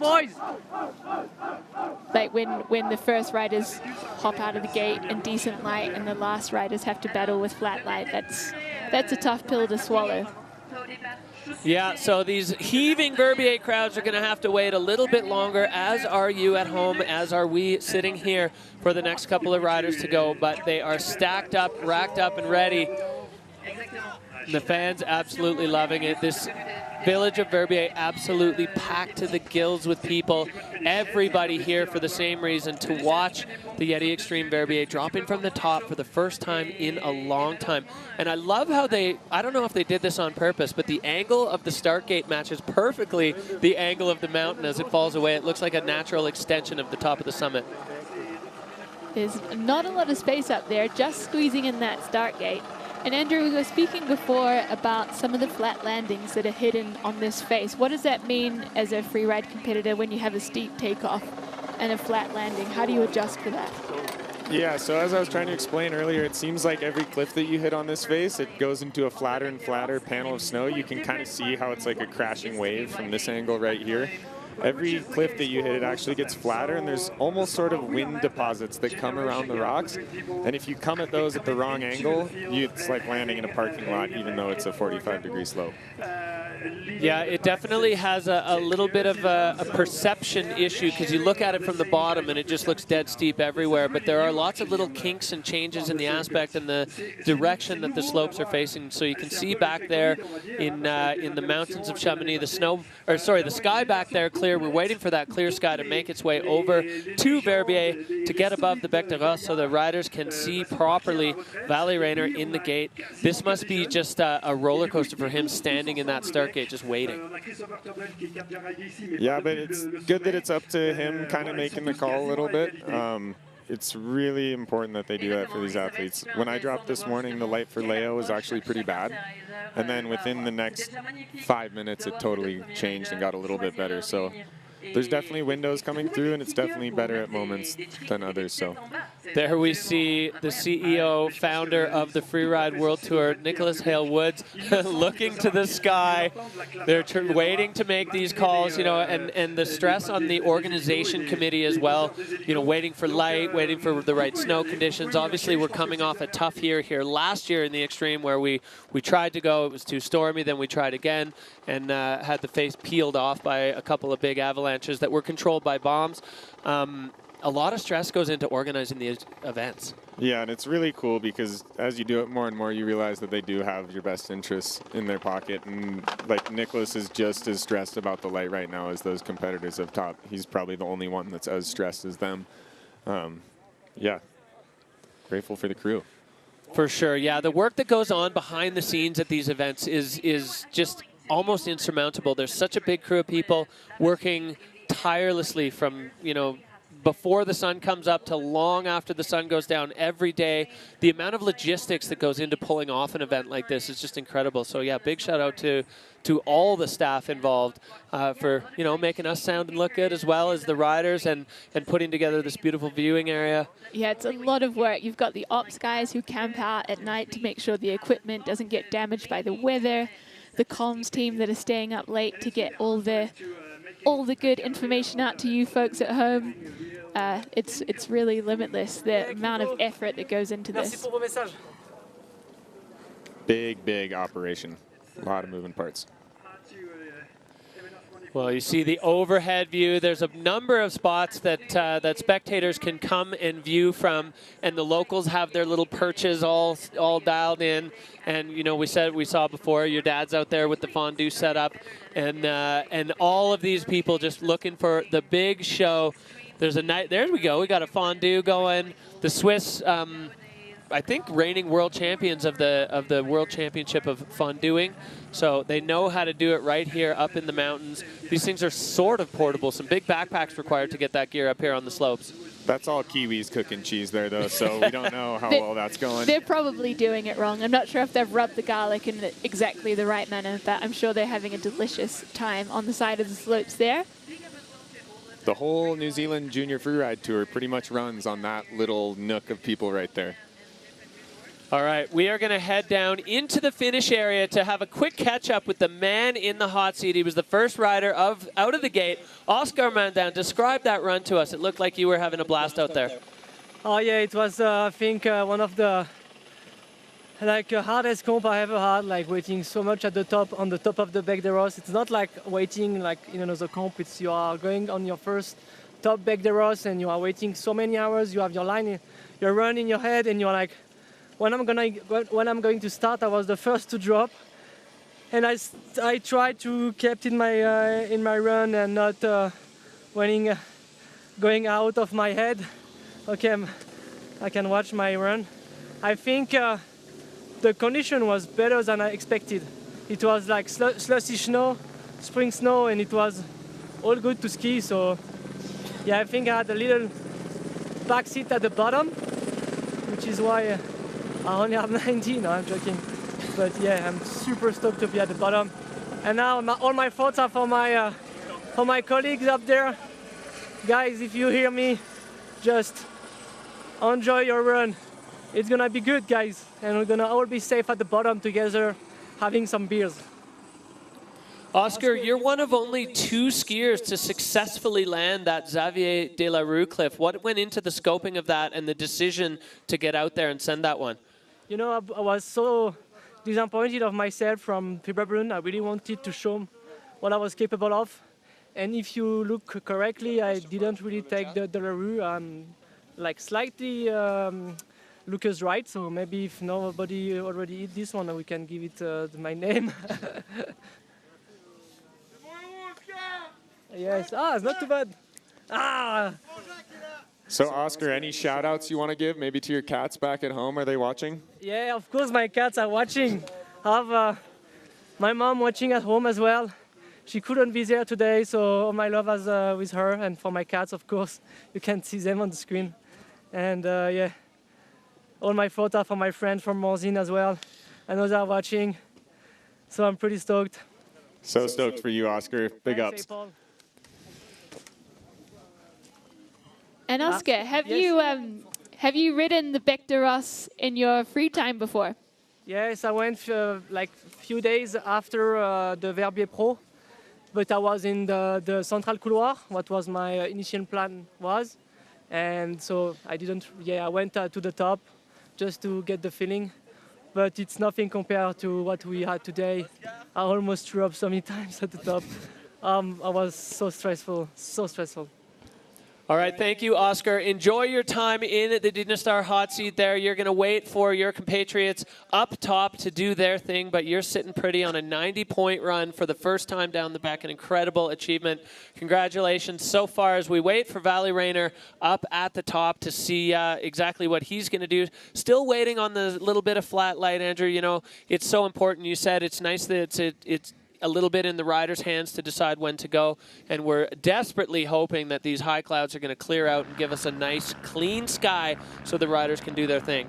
Yeah, if you're up home right now, get up off your chair, do a little sun dance, raise the roof, blow up in the air a couple times. We need it to clear. It looks like there's a little pocket coming now, but yeah, I want to get this show done. I want to get those boys down off the top of there. I'm sure they want to get down too, obviously. Yeah, anxious moments as we're waiting, but it does feel like it's brightening a little bit. We'll see what Valley Rayner makes of it. Yeah, and you could hear it in Oscar's description. I mean, those guys have been up there for ages. Like, we went on weather hold or this flat light hold as soon as the snowboard men wrapped up. They were flown up there on the original schedule, so they've been sitting up there for a while, and the stress and the nerves just building as there's no room, there's nowhere to stand up there where you're not looking down something heinous, whether it's the front or the back or both sides. It just drops away in every direction, so a hard place to keep your head right. Yeah, and I think just the biggest thing with all of that is, like, when I used to come and compete here, you'd come off the tram and immediately your stomach would fall for the rest of the week that you're here waiting to ski the Bec. I was Marcus's roommate right now, and definitely did some heaves this morning as he was waking up. Yeah, he was a little quiet this morning. I think the nerves are really coming into it. Yeah, there's so many angles that the nerves are coming at you too. You want to do well in the comp, you know, you want to do well in the overall, but you still have to ski off the summit of this beast before any of that other stuff can happen. And you can see the riders there, they're trying to keep their legs warm, just keeping moving as best they can while we wait out these high clouds. The light right now too flat for the riders to drop, so we're on a brief hold, hoping it's going to brighten up enough that they feel that they can get it done. Safety, the absolute paramount factor in all of this, and if you can't see where you're going on this face, it's not safe enough to run. So we're giving the riders every opportunity, and we'll wait it out. Oscar down there just catching up. There's his dad.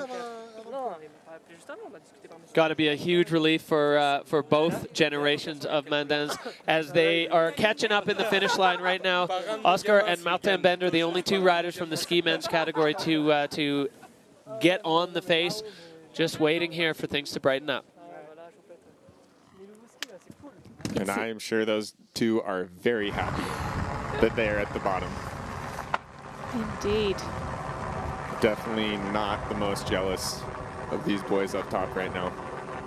It's kind of that type 3 fun we were talking about earlier. It's not fun, and then you look back at it and there's some weird, twisted party that somehow likes it. Rene Barker could probably write a book about those feelings. Yeah, exactly. The fear and the adrenaline and the nerves and the excitement all blending together in this stew that just makes so many of these riders sick to their stomachs until they get to the bottom. See the judges, they're ready.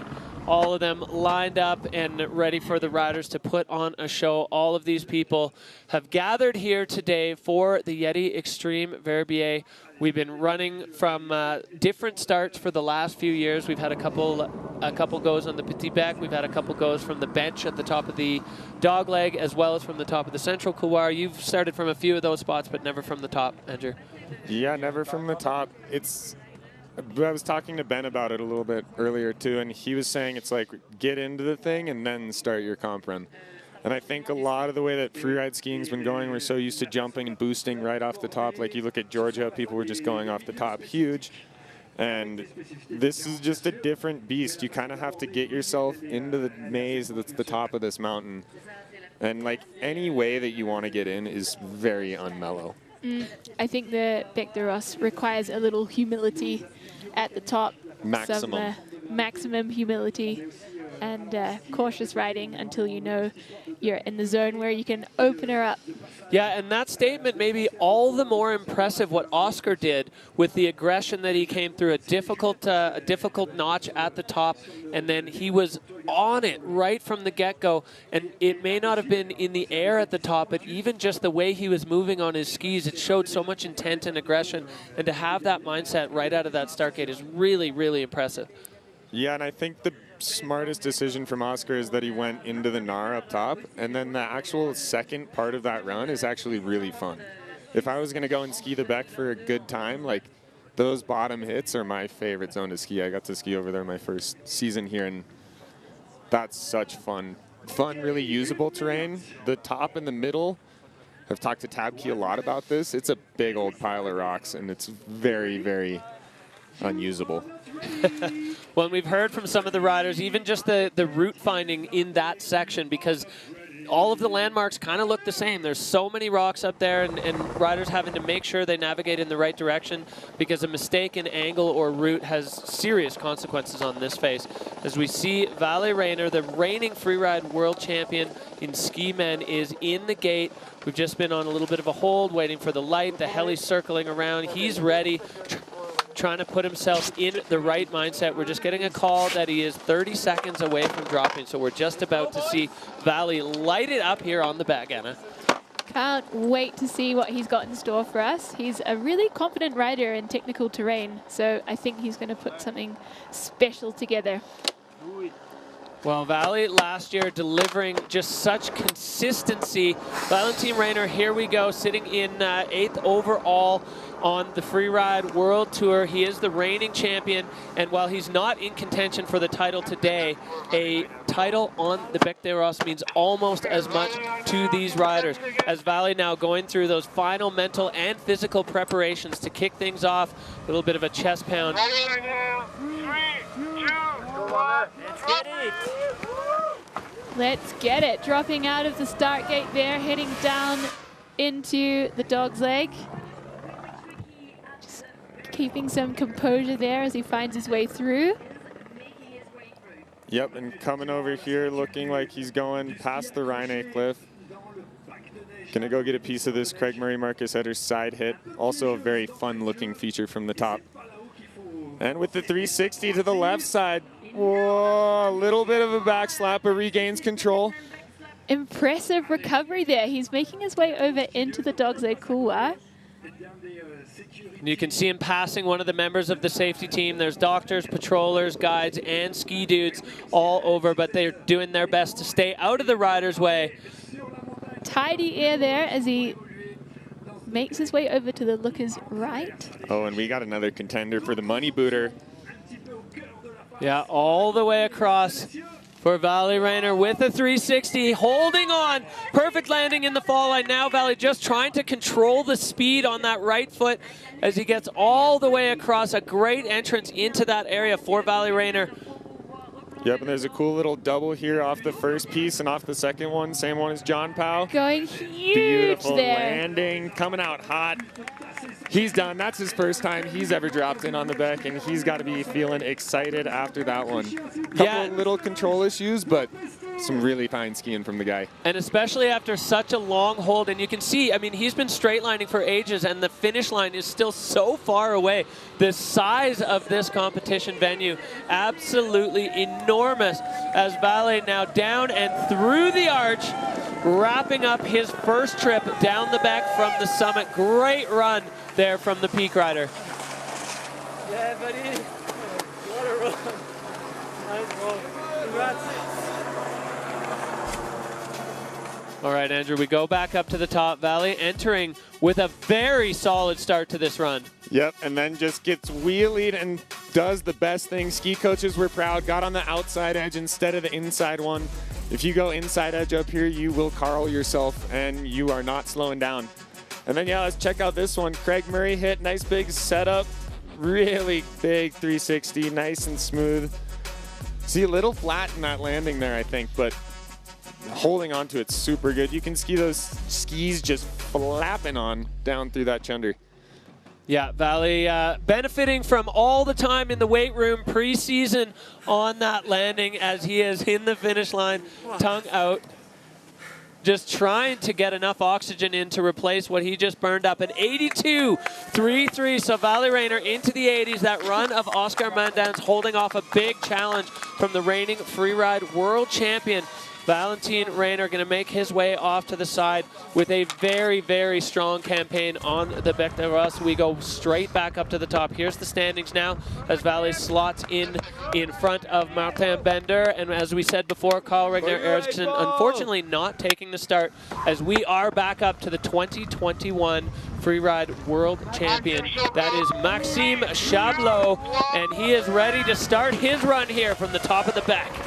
He's also our defending event champion here in the Xtreme Verbier. So he is making his way into the Dog's Leg Couloir, cruising past the Rayner Cliff. And I know it looks pretty mellow from this angle up here, but you have no idea how insane it is to make turns through that pocket. Well, one thing that really tells the tale is how much higher his right foot is than his left foot. They're standing on such a steep exposed section. Maxime airing into that pocket with a 360, and now he's just got to manage the speed. Nice little 360 there, got a little bit of a cork to it, which we haven't seen off the top yet. And now he's transferring his way over into the Dogleg Couloir. Super steep in there, everything looks the same. Finding his next features, putting together some lefts and rights, catching some airtime there, and just keeping that speed under control. Yeah, you can't really put your skis in the fall line unless you're willing to let go all the way, because the speed will get away from you so quickly. Maxime really technical now, coming across this enormous one, and with a 360 lands again clean. Getting a lot of play on that cliff today. Lots of riders hitting that one and tricking it. You're an influencer, Craig Murray. They love your line. So yeah, he's going to come over here. Looks like nice little 360 up onto that. Good use of it. Kind of skipped the cliff, though, but then coming into this bottom one. One last air, and he is out the bottom. Yeah, big, clean run there from Maxime Chablot. Hands in the air. He is going to be stoked with that run, top to bottom. Some really technical sections, adding the freestyle elements. All the boxes ticked there for Chablot. He is making his way down across the flats now. This snow is quite crusty. I'm happy to see, well, I'm not even going to say anything until he's through the arch, but I feel like he is almost there as he crosses under. Yeah, happy to see that the snow snakes have not been active in that section. As Max popping off the Yeti cooler into the finish, and he is done with a smile on his face. Yeah, such a cool feeling to come down and have your friends there. This top three was pretty sick. But yeah, similar landing where they get bucked to their tails a little bit, and if you don't get over that ski, you're pretty doomed on this face. So yeah, getting kind of hung up through there, but still enough time to set the 360. It went a little bit bigger, I dare say, than some of those other guys. And yeah, you can just see those skis. It was good snow, but it definitely looks like it's getting a little bouncy in some of those outruns. Yeah, kind of dense. Maxime going 270 and then right into the fall line to hit his lower feature. Such strong control and an early takeoff, which allows him to connect with the transition of that. Maxime Chablot definitely showing he did his homework on the scoping of that one. Did his homework and really delivered, putting his mind over matter. He was anxious about competing on this face today, so I'm thrilled to see him put a run down onto his feet. Merci maman, merci papa, merci Sacha de m'avoir monté au sommet. Légende. Score dropping in for Chablot. It's an 83, so he moves himself into second just behind Oscar Mandin, and that's another huge one for Oscar to have behind him to continue his reign in the Dynastar hot seat here in Verbier. There are no breaks. We've got the light right now, so we are going to run them as soon as possible. We are straight back up to the top. This man is oozing style. He's got such a great spirit, the freeride spirit, I think, alive and well in Finn Billis. Standing on the top, a couple of final breaths as he readies himself for his first trip off the summit, as it is for the entire field here. And Finn Billis now dropping in on the back. Dropping in and heading off down towards the lookers right of the venue. A super spicy entrance, looking really confident as he skis down the ridge. Yeah, and the judges are definitely gonna like this going into this other more exposed side of the face. As we saw in Fieberbrunn, they want to see the big mountain skiing on these big mountain venues, so pretty smart for Finn to get on in there. Yeah, he was saying earlier during face check that he just felt like he kind of had to go over there to give the Beck its due. He wanted to be into the heart of it, and that is exactly where Finn Billis is sitting now. As we pull back the camera view, you can see what he's traversing above, airing off that little blade feature with a nice turn. The slough ripping down as Finn Billis just into the heart of the Bec de Ros. And managing to handle that slough, looking pretty fluid through the central here. Yeah, and that's a scary place to make some turns because it's all exposed. You can't really see from the wide angle, but there's a huge cliff that runs all the way across that. There she blows, coming in on the Hollywood. Huge First 360. That is, Andrew, you just said a world's first. Finn Billis tossing a 360 off the Hollywood and landing absolutely perfectly. Now picking up a gut full of speed, white rooming himself. Hopefully he can still see where he's going. Taking that one super deep, carrying so much speed here. Another three. Cross court, so smooth from Finn Billis. Wow, well, Finn Billis coming from that slope style background, but he's got a whole bunch of freeride experience, and he just put it all to use on the Beck. An incredible display of skiing there for Finn. Hand in the air, he's going to be elated. Yeah, that was a special one to see. I've been waiting for that for a long time. Ross Tester and I used to joke about spinning the Hollywood. He thought it went, I didn't. And Finn just proved that it goes. Coming in switch like always. Legend. Kiwis rejoice. We are rejoicing. So talk us through this replay. Yeah, so up at the top there, that air, it's only 5 feet tall, but man, it's a scary one. You do not want to fall. And then he actually got quite a bit of slough moving here. Really, really hard to come back across your slough like that. You can see him kind of get white room there. But yeah, I hit the Hollywood this morning, and man, there's no way I would have 360'd that, and it was sick and perfect, and it's done. That's progression right there. And the bottom one was insane, too. Look at him pop off the tails. That was nuts. It looked like coming across on that left foot that it was kind of bouncing him, and the little wind feature before looked like it might have bounced him out of balance, but instead of getting freaked out or pushed out of balance, instead he just did a perfect cork 3. So Finn Billis just showing every little bit of skill that he's got. He is in the finish and stoked to be there. Now the judges get to work. Oscar Mandin's run, a huge one, but Finn Billis definitely laying down a statement on the Beck with a world's first, and the score is coming in, and it's going to be huge. A 93.33 for Finn Billis. Incredible run from the Kiwi. What a fantastic showing here on the Bec de Ros. That's how you do it, ladies and gentlemen. That was proper. I hope the Billis fam are tuning in and going nuts right now. You can hear the Gori Bringing the heat. Everybody loved that. So here we go. This is where we sit right now in the rankings. Finn Billis on top, Oscar Mandin in second, and then Valley Rayner just behind in third place. Or sorry, Maxime Chablot in third place. But we are straight back up. Tenla Katsuno, the young Japanese rider out of Niseko, delivering some of the most memorable performances in his rookie season on the tour, and he is going out with a bunch of speed right off the summit. In this super steep area, also heading over towards the ridge on the lookers left of the venue. He assured us he's buckled up his helmet for this run, so should come down with all of his equipment. Yeah, and he's taken another play for this, what I'll call the jib line almost, if there is a jib line on the back. Same thing, 360 down the pipe, and yeah, gaining control. But getting almost a little high-sided there as he makes his way into the dog leg. That ski guy just lost some years off there. Like, whew. Yeah, he just got his feet back under him. That was cat-like reflexes for Tenla as he's now making his way back across towards. Oh, no, he's redirecting again. So Tenla now finding his way through this couloir. You can see the snow is changing a little bit as we make our way through the day. This skinny little entrance, Andrew, you called it, Craig Murray, inspiring. Most of these riders have been watching past competitions with a backflip. Takes it huge. Somehow he has a way of landing those things that you think he's never going to land, and he just gets away with it, man. One of the funnest skiers to watch, and one of the nicest guys.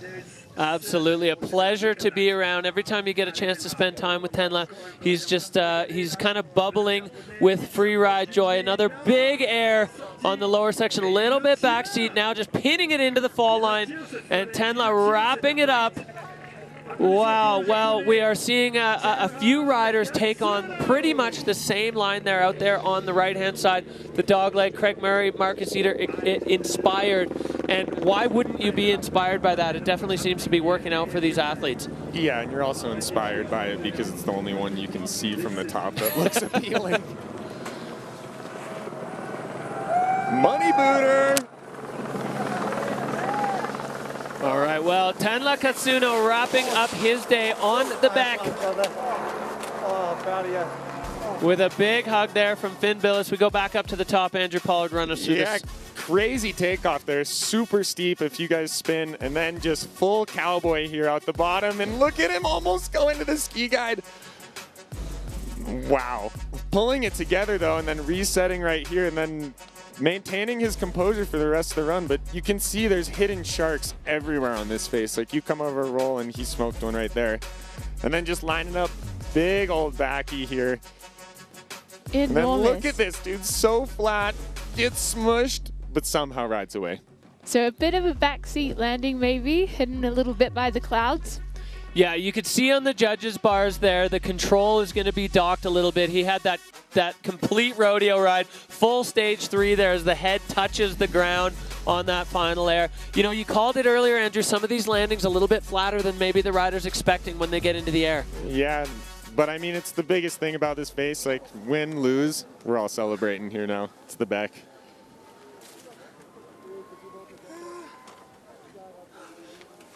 Thank you, arigato. All smiles in the finish for Tenla Katsuno. So 69.67, dropping him into 5th. The judges having their say perfection is what they're looking for, and especially when you're comparing against what Finn Billis did, where it was just letter perfect top to bottom. That's what it's going to take. This is a man who is certainly capable of delivering perfection on the Bec des Rosses. He's got a couple of world titles under his belt. He's got a win on the Bec. Peak performance rider Christopher Turdell now dropping in for the Yeti Xtreme Verbier. And not surprised to see him working his way down towards the right to the spicy entrance here. Yep, and like I said again, going that skier's right way versus where Finn just went, incredibly intimidating. It's the scariest 2 turns I've seen in a long time, and just making it look like it's nothing. Just silky smooth turns through this super rocky and super exposed area. Christopher Turdell with surgical precision. You can see the slough moving behind him, but he's keeping himself at a pace where it's not catching up, and now lining himself up over the Xavier Delarue, taking it absolutely huge, landing perfect, and now Christopher Turdell just looking to control the speed. He's got it under control immediately. Absolute precision here from the Swedish master. 360 there. Brings it down the fall line. He's just managing to make this run look easy when it's absolutely outrageous. Got the grab. And yeah, he's coming over more on this looker's right side. Like I said, this terrain is really, really fun. Coming into this Leo Slemmet cliff. My odds are we will probably see some upside down action from the man. And yeah, there we go. Big back slap. Not a clean landing though. So disappointing. Oh, and you can see Christopher Turdell, the body language there. He is upset as he just got bucked coming out of that backflip now over the rocks. And Christopher Turdell now down into the belly of the beast. Oh, and just getting a little bit inside there. I think maybe a bit rattled after that. Yeah. Yeah, that run was looking easy until it wasn't. Yeah, and really big props for going off the big side of the Zob cliff. Like, that's a super gnarly air. We all joke about that one being the gnarliest one on the face. And a shame for Turdell today for going down, but probably a good thing for the fans, because I'm sure he'll probably keep competing on this thing until he wins it. So, yeah, you might get more Turdell. If he would have won, he would have retired with all the other goats. But yeah, Christopher. I bet he'll be back. Christopher is going to have some hunger there as he comes through the finish. The crowd loving it, but Turdell unfortunately not having his day. That's why I'm not a betting man, because my money was probably on him today to win the things. I think a lot of us were. Well, let's look back, Andrew. This top part was just so perfect. Coming into the really difficult section. Yeah, just super gnarly there at the top. There's so much rock below you. None of it's clean if you fall, and just making it look like it's nothing. So smooth there. That's where he shines. Then, yeah, again, the big Zob cliff into the looker's left side from where Oscar went. That's a big air. I think Mikkel is the only one that hit it before. And yeah, coming over here. Turdell actually never really does 360s, so pretty sick to see him spin a 3 right there. It's definitely not his trick. He's more of a backy master than a 360 master. But showing that he can hang with the kids and spin and flip. Really bad, yeah.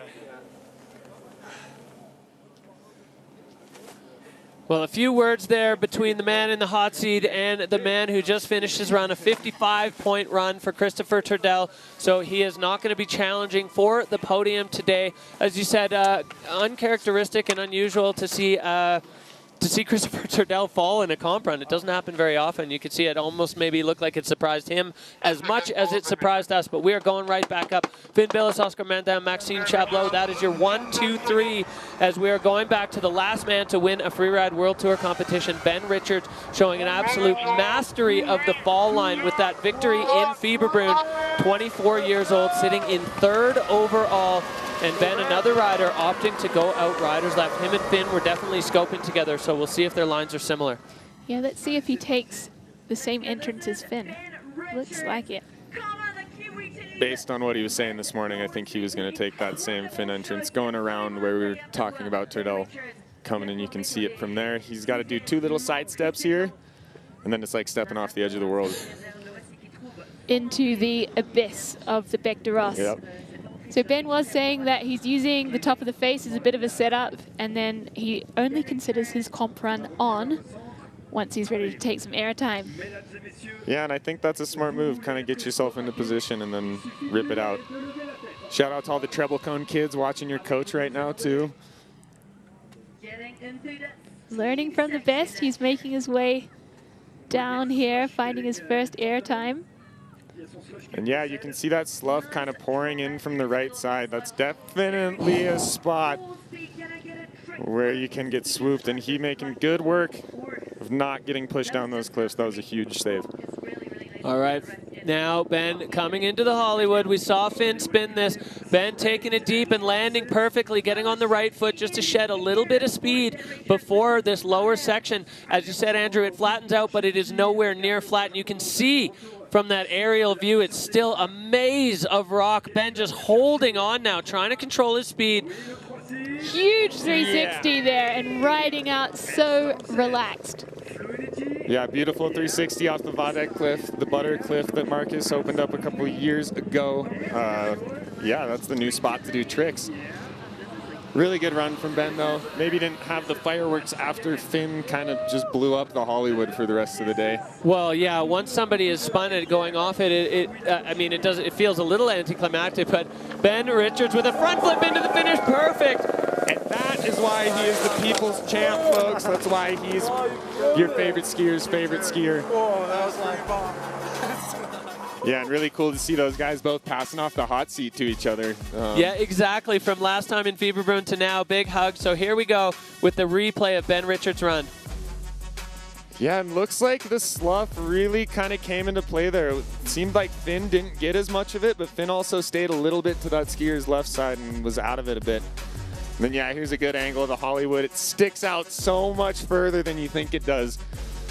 Such a scary air, and sick 360, kind of squeaking it around, and perfect landing on that. Yeah, I love that. With no real lip to pop off, Ben just lifts his feet and sets the rotation the exact right amount that he needed. Such a direct line there for Finn, or for Ben. I love that he just lands that one and then just rides out straight. Team Wanaka. That was heavy. Here we go, the score dropping for Ben Richards. He's into third with an 85.67. So there's only 2 men left at the top. That means no matter what happens, we are going to see Finn Billes on the podium on the back. So extremely exciting there. Oscar Mandin holding down second. Ben just bumping Maxime Chablot out of the podium spot. And there's only 2 guys to go. And this is where title intentions are starting to be in play. Marcus Goguen, if he wins today and Hedvig is 4th or less, then Marcus is world champion. But I think right now he's not worried at all about a world title. He is worried about dropping in on the Bec de Ros. The young Whistler rider has had a stellar season on the tour, and another rider heading out here to the left and getting things started. Working his way down to the lookers right of the venue, opting for the spicy drop in here through this enormous exposure, backing himself to lay some turns above all those rocks. Yeah, and I was talking to him. He actually wants to open up this new way to get into the Central Couloir that hasn't been skied yet today, which is a pretty intimidating task. So right here, he's kind of setting up to come over back to that looker's left.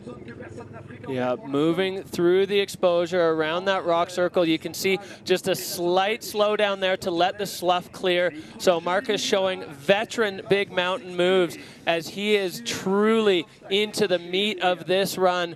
Marcus Goguen now on this big exposed spine. Airing in, riding out strong, heading over above the Hollywood. Oh, the Gilles Voirol cliff. 360, stomps. Looking like he was trying to get his pole back into his hand as Marcus now moving across out to the rider's left. We haven't seen a lot of play in this part of the face as Marcus Goguen coming in and making his way on top of another chunky set of features. So here we go. This is into the Macintosh nose zone, made famous by Ian McIntosh, who hit the nose on the left there. But Marcus has something else planned here, setting up, making the turn, and then he wants to double here.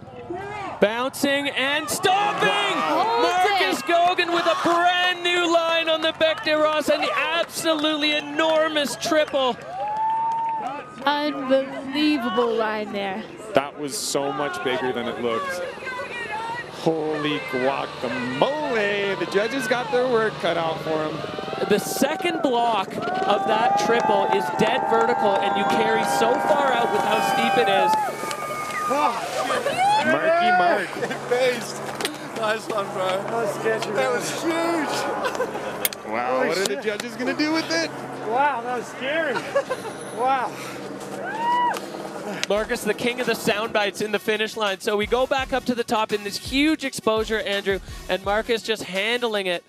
Yeah, you can see the slough just pouring off the cliff there. He's coming down in. It's this cool little spine feature that he got onto that's actually above the Hollywood.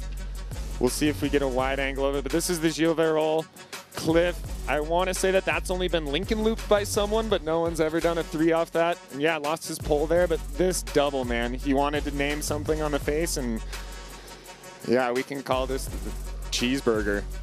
Look at the size of that thing. Oh my goodness. And how does he land that stuff, dude? I need to hit the gym.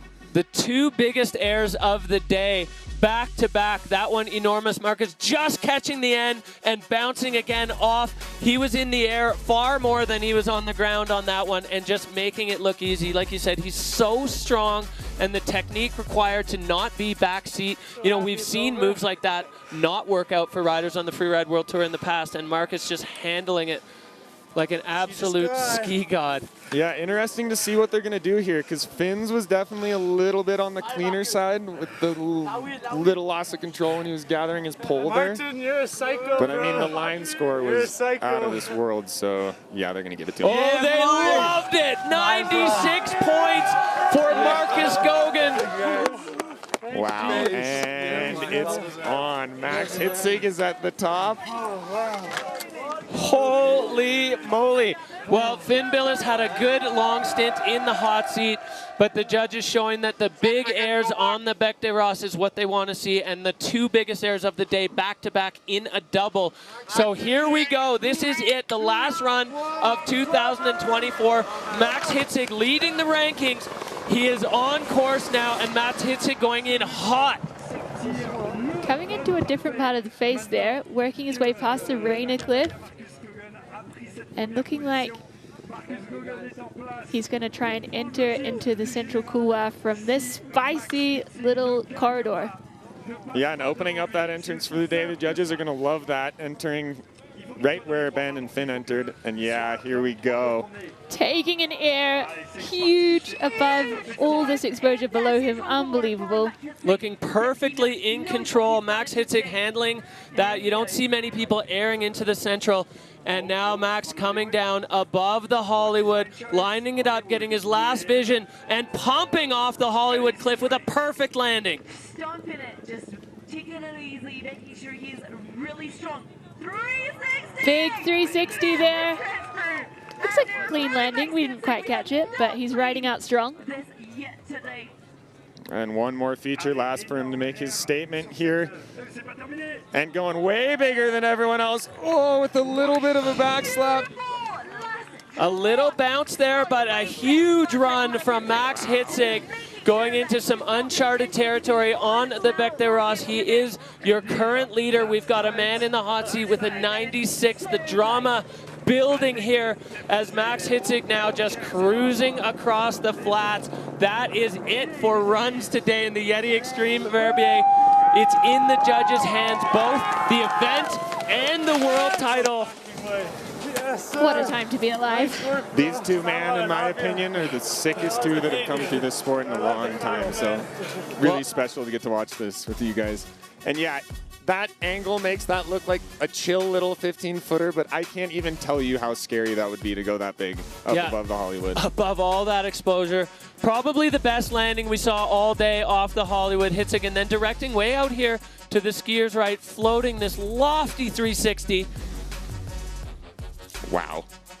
I'm pretty speechless right now with what went down. And the only critique that you could have with the whole run was this landing right there. And he didn't really slap his back on the ground, more of a bounce. But the judges saw the bases of those skis, so yeah, maybe it's going to be a hard one. Maybe a stage one on the judges' cards there, but holding the fall line, showing the patience to not try to put the skis sideways and slow himself down. The crowd all just electrified by the show we have seen today in the Yeti Xtreme Verbier. Now it's in the judges' hands. Hedvig has his hands together. So tense. Marcus still just cracking jokes there in the Dina Star hot seat. These people, well, they've got the fate of the fate of the ski men's category in their hands, but everybody, all smiles, all hugs. I want to mention right now we have all the riders down at the bottom safe and sound, which is huge, starting from the summit of this absolute monster. Here we go. The score is coming in for Hedvig. It goes a 94-6-7. Max Hedvig saying hello to the new world champ, baby. I'm so excited, man. 1 and 2 right there. Like I said, that's the future. Those are the two of the best kids I've ever seen come and do this. So, wow. What a special day. Yeah, a huge one there. So that means that Marcus Goguen is a champion of the Bec de Ross, and Max Hedvig is the champion of the world. Both of these accomplishments absolutely massive. Everybody safe and sound and stoked as the good vibes are starting to flow now here at the bottom of the Bec.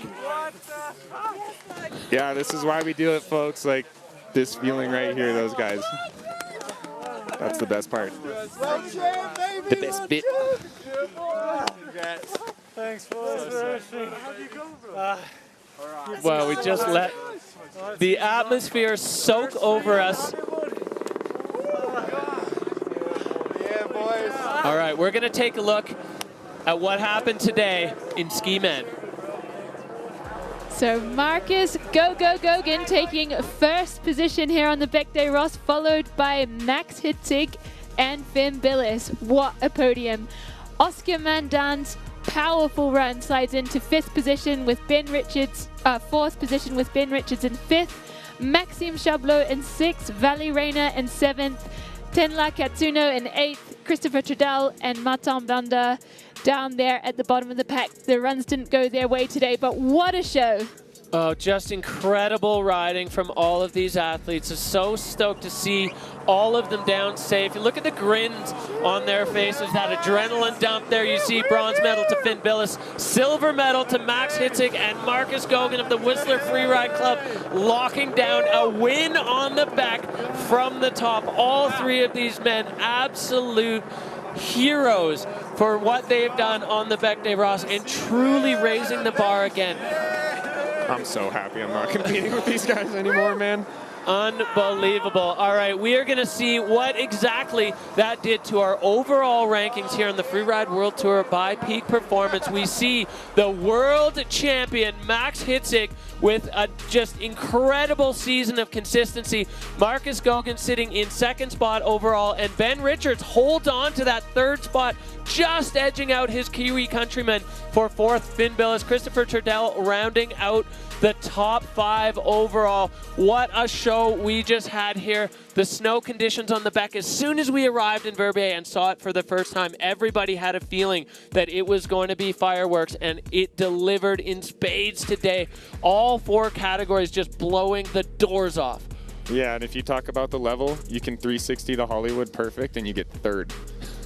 So Unbelievable scenes here in Verbier, and I think just so thrilled to have all the riders down safe, happy, already drinking a beer.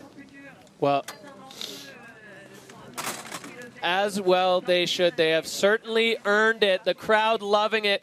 We are heading down to the finish area to catch up with our brand new freeride world champion, Max Hedvig. What a run, what a season. How are you feeling right now after the day you just had?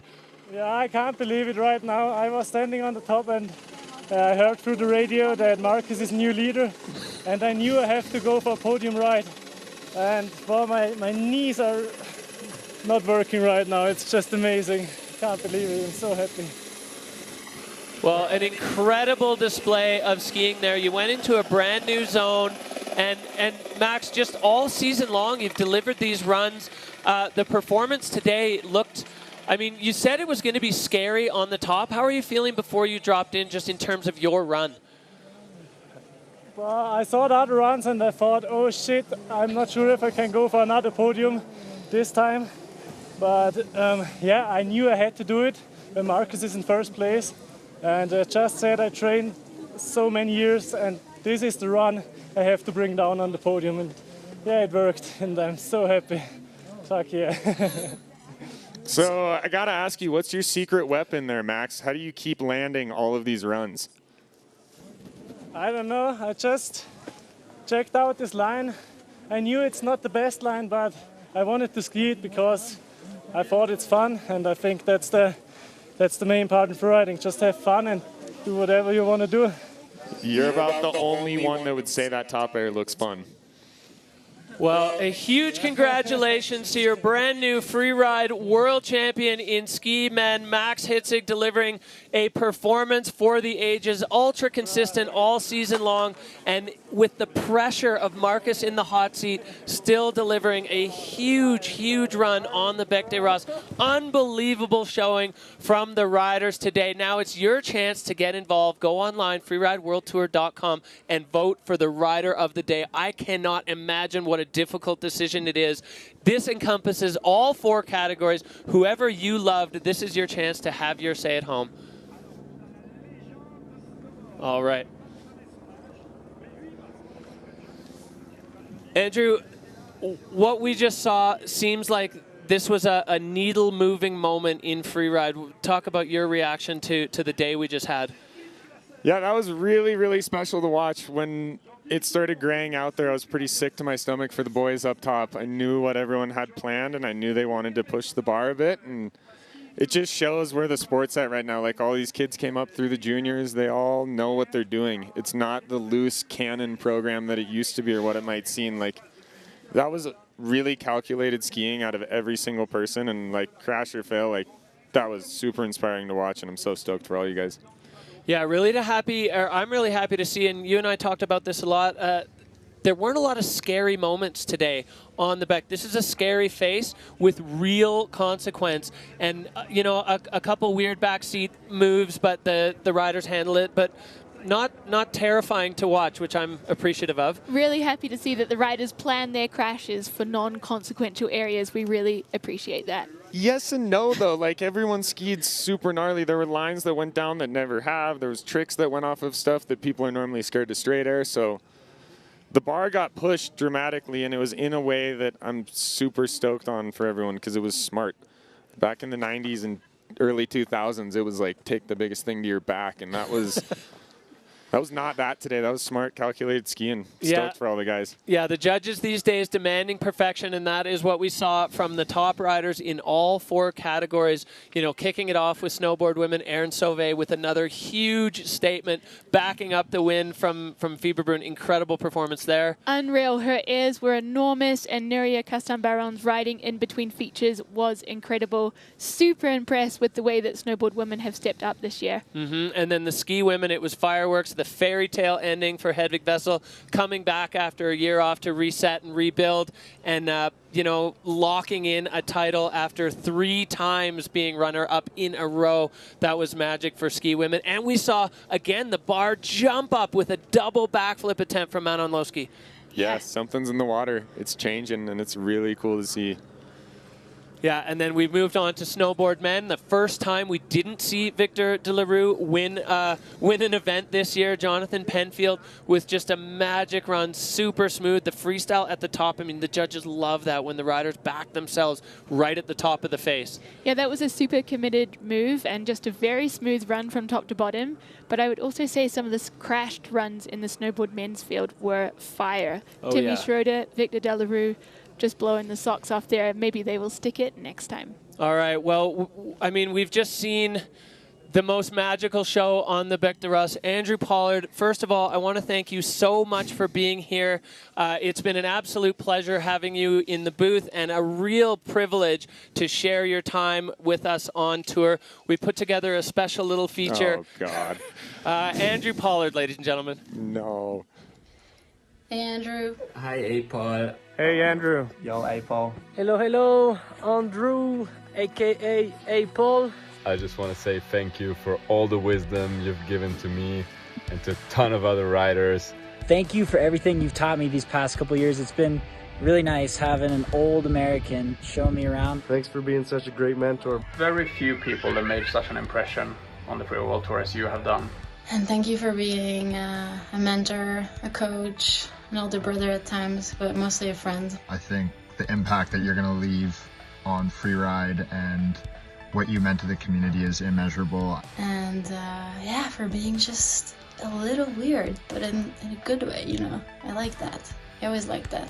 I will try to represent the cat crew for you, my man. Just wanted to let you know that you will always have a spot at my place if you want to come over and shred some European power. Whatever you want to do next, whether it is continuing something in skiing, following your path through art, or maybe even mixing it up, DJing, or putting them all together and finding something cool to do there. I know that you're going to be great and you're going to kick some butt at it, and I can't wait to see what's next for you. And please send over some funny memes for the group chat. Anyhow, I'll ski you soon. Andrew Pollard, though, 28 years old, he's been lighting it up on the tour since the moment he arrived here. Stylish, fast, smooth, everything he does is fun to watch. Look how easy he makes everything look. Well, he is Dr. Smooth. Just flooring it out of the start. Andrew Pollard makes the impossible look easy. Pollard putting it. The man who's kind of taken as his role to keep style in skiing. With a big backflip and connection into the landing. Keep it moving with a spraffy there. Let's just throw the signature on it. I don't actually like competing that much. It's just fun to hang with everyone.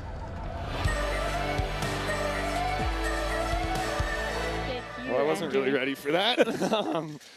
Yeah, thanks for all the kind words, everyone. I'm fucking crying now. Yeah, it means a lot. Thanks to the organization for keeping this junk show, this traveling circus alive. It's a great group of people. Wouldn't have it any other way. Thank you, Andrew. Thank you, Anna. Thanks to all of you at home. It's been a magical season on the Freeride World Tour. We are done and dusted and out. The Yeti Xtreme Verbier is a wrap. The 2024 season of the Freeride World Tour by Peak Performance has come to a close. Thank you for joining us on this ride, and we can't wait to do it all again next year. Hi, Mom. I made it. I didn't tell you I was going to Golden, but I'm here, so.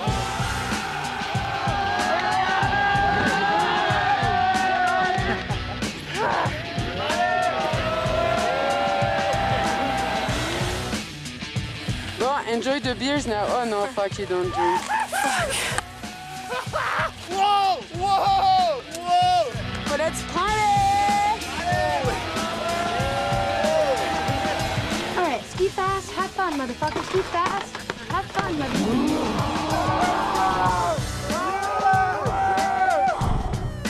My legs are fucked. And what? I lost helmet! What did you say? I lost helmet! Huh? No helmet! Well, that's in the hockey. Shoot for a second. Okay, what was your lady's name? Fleur. Fleur? Yeah. Michelle. Michelle, nice to meet you. Have fun. Thank you, see you at the bottom. Ski fucking fast. Top to bottom, Manon Lowski. Woo! Yeah, we got some mom cam going on here in the hot seat. Bogey, you want some Jojo? We're good for now. Oh, if you can say Victor Delerue, not de la rue. Delerue. Nice. Holy shit, let's go. Oh no!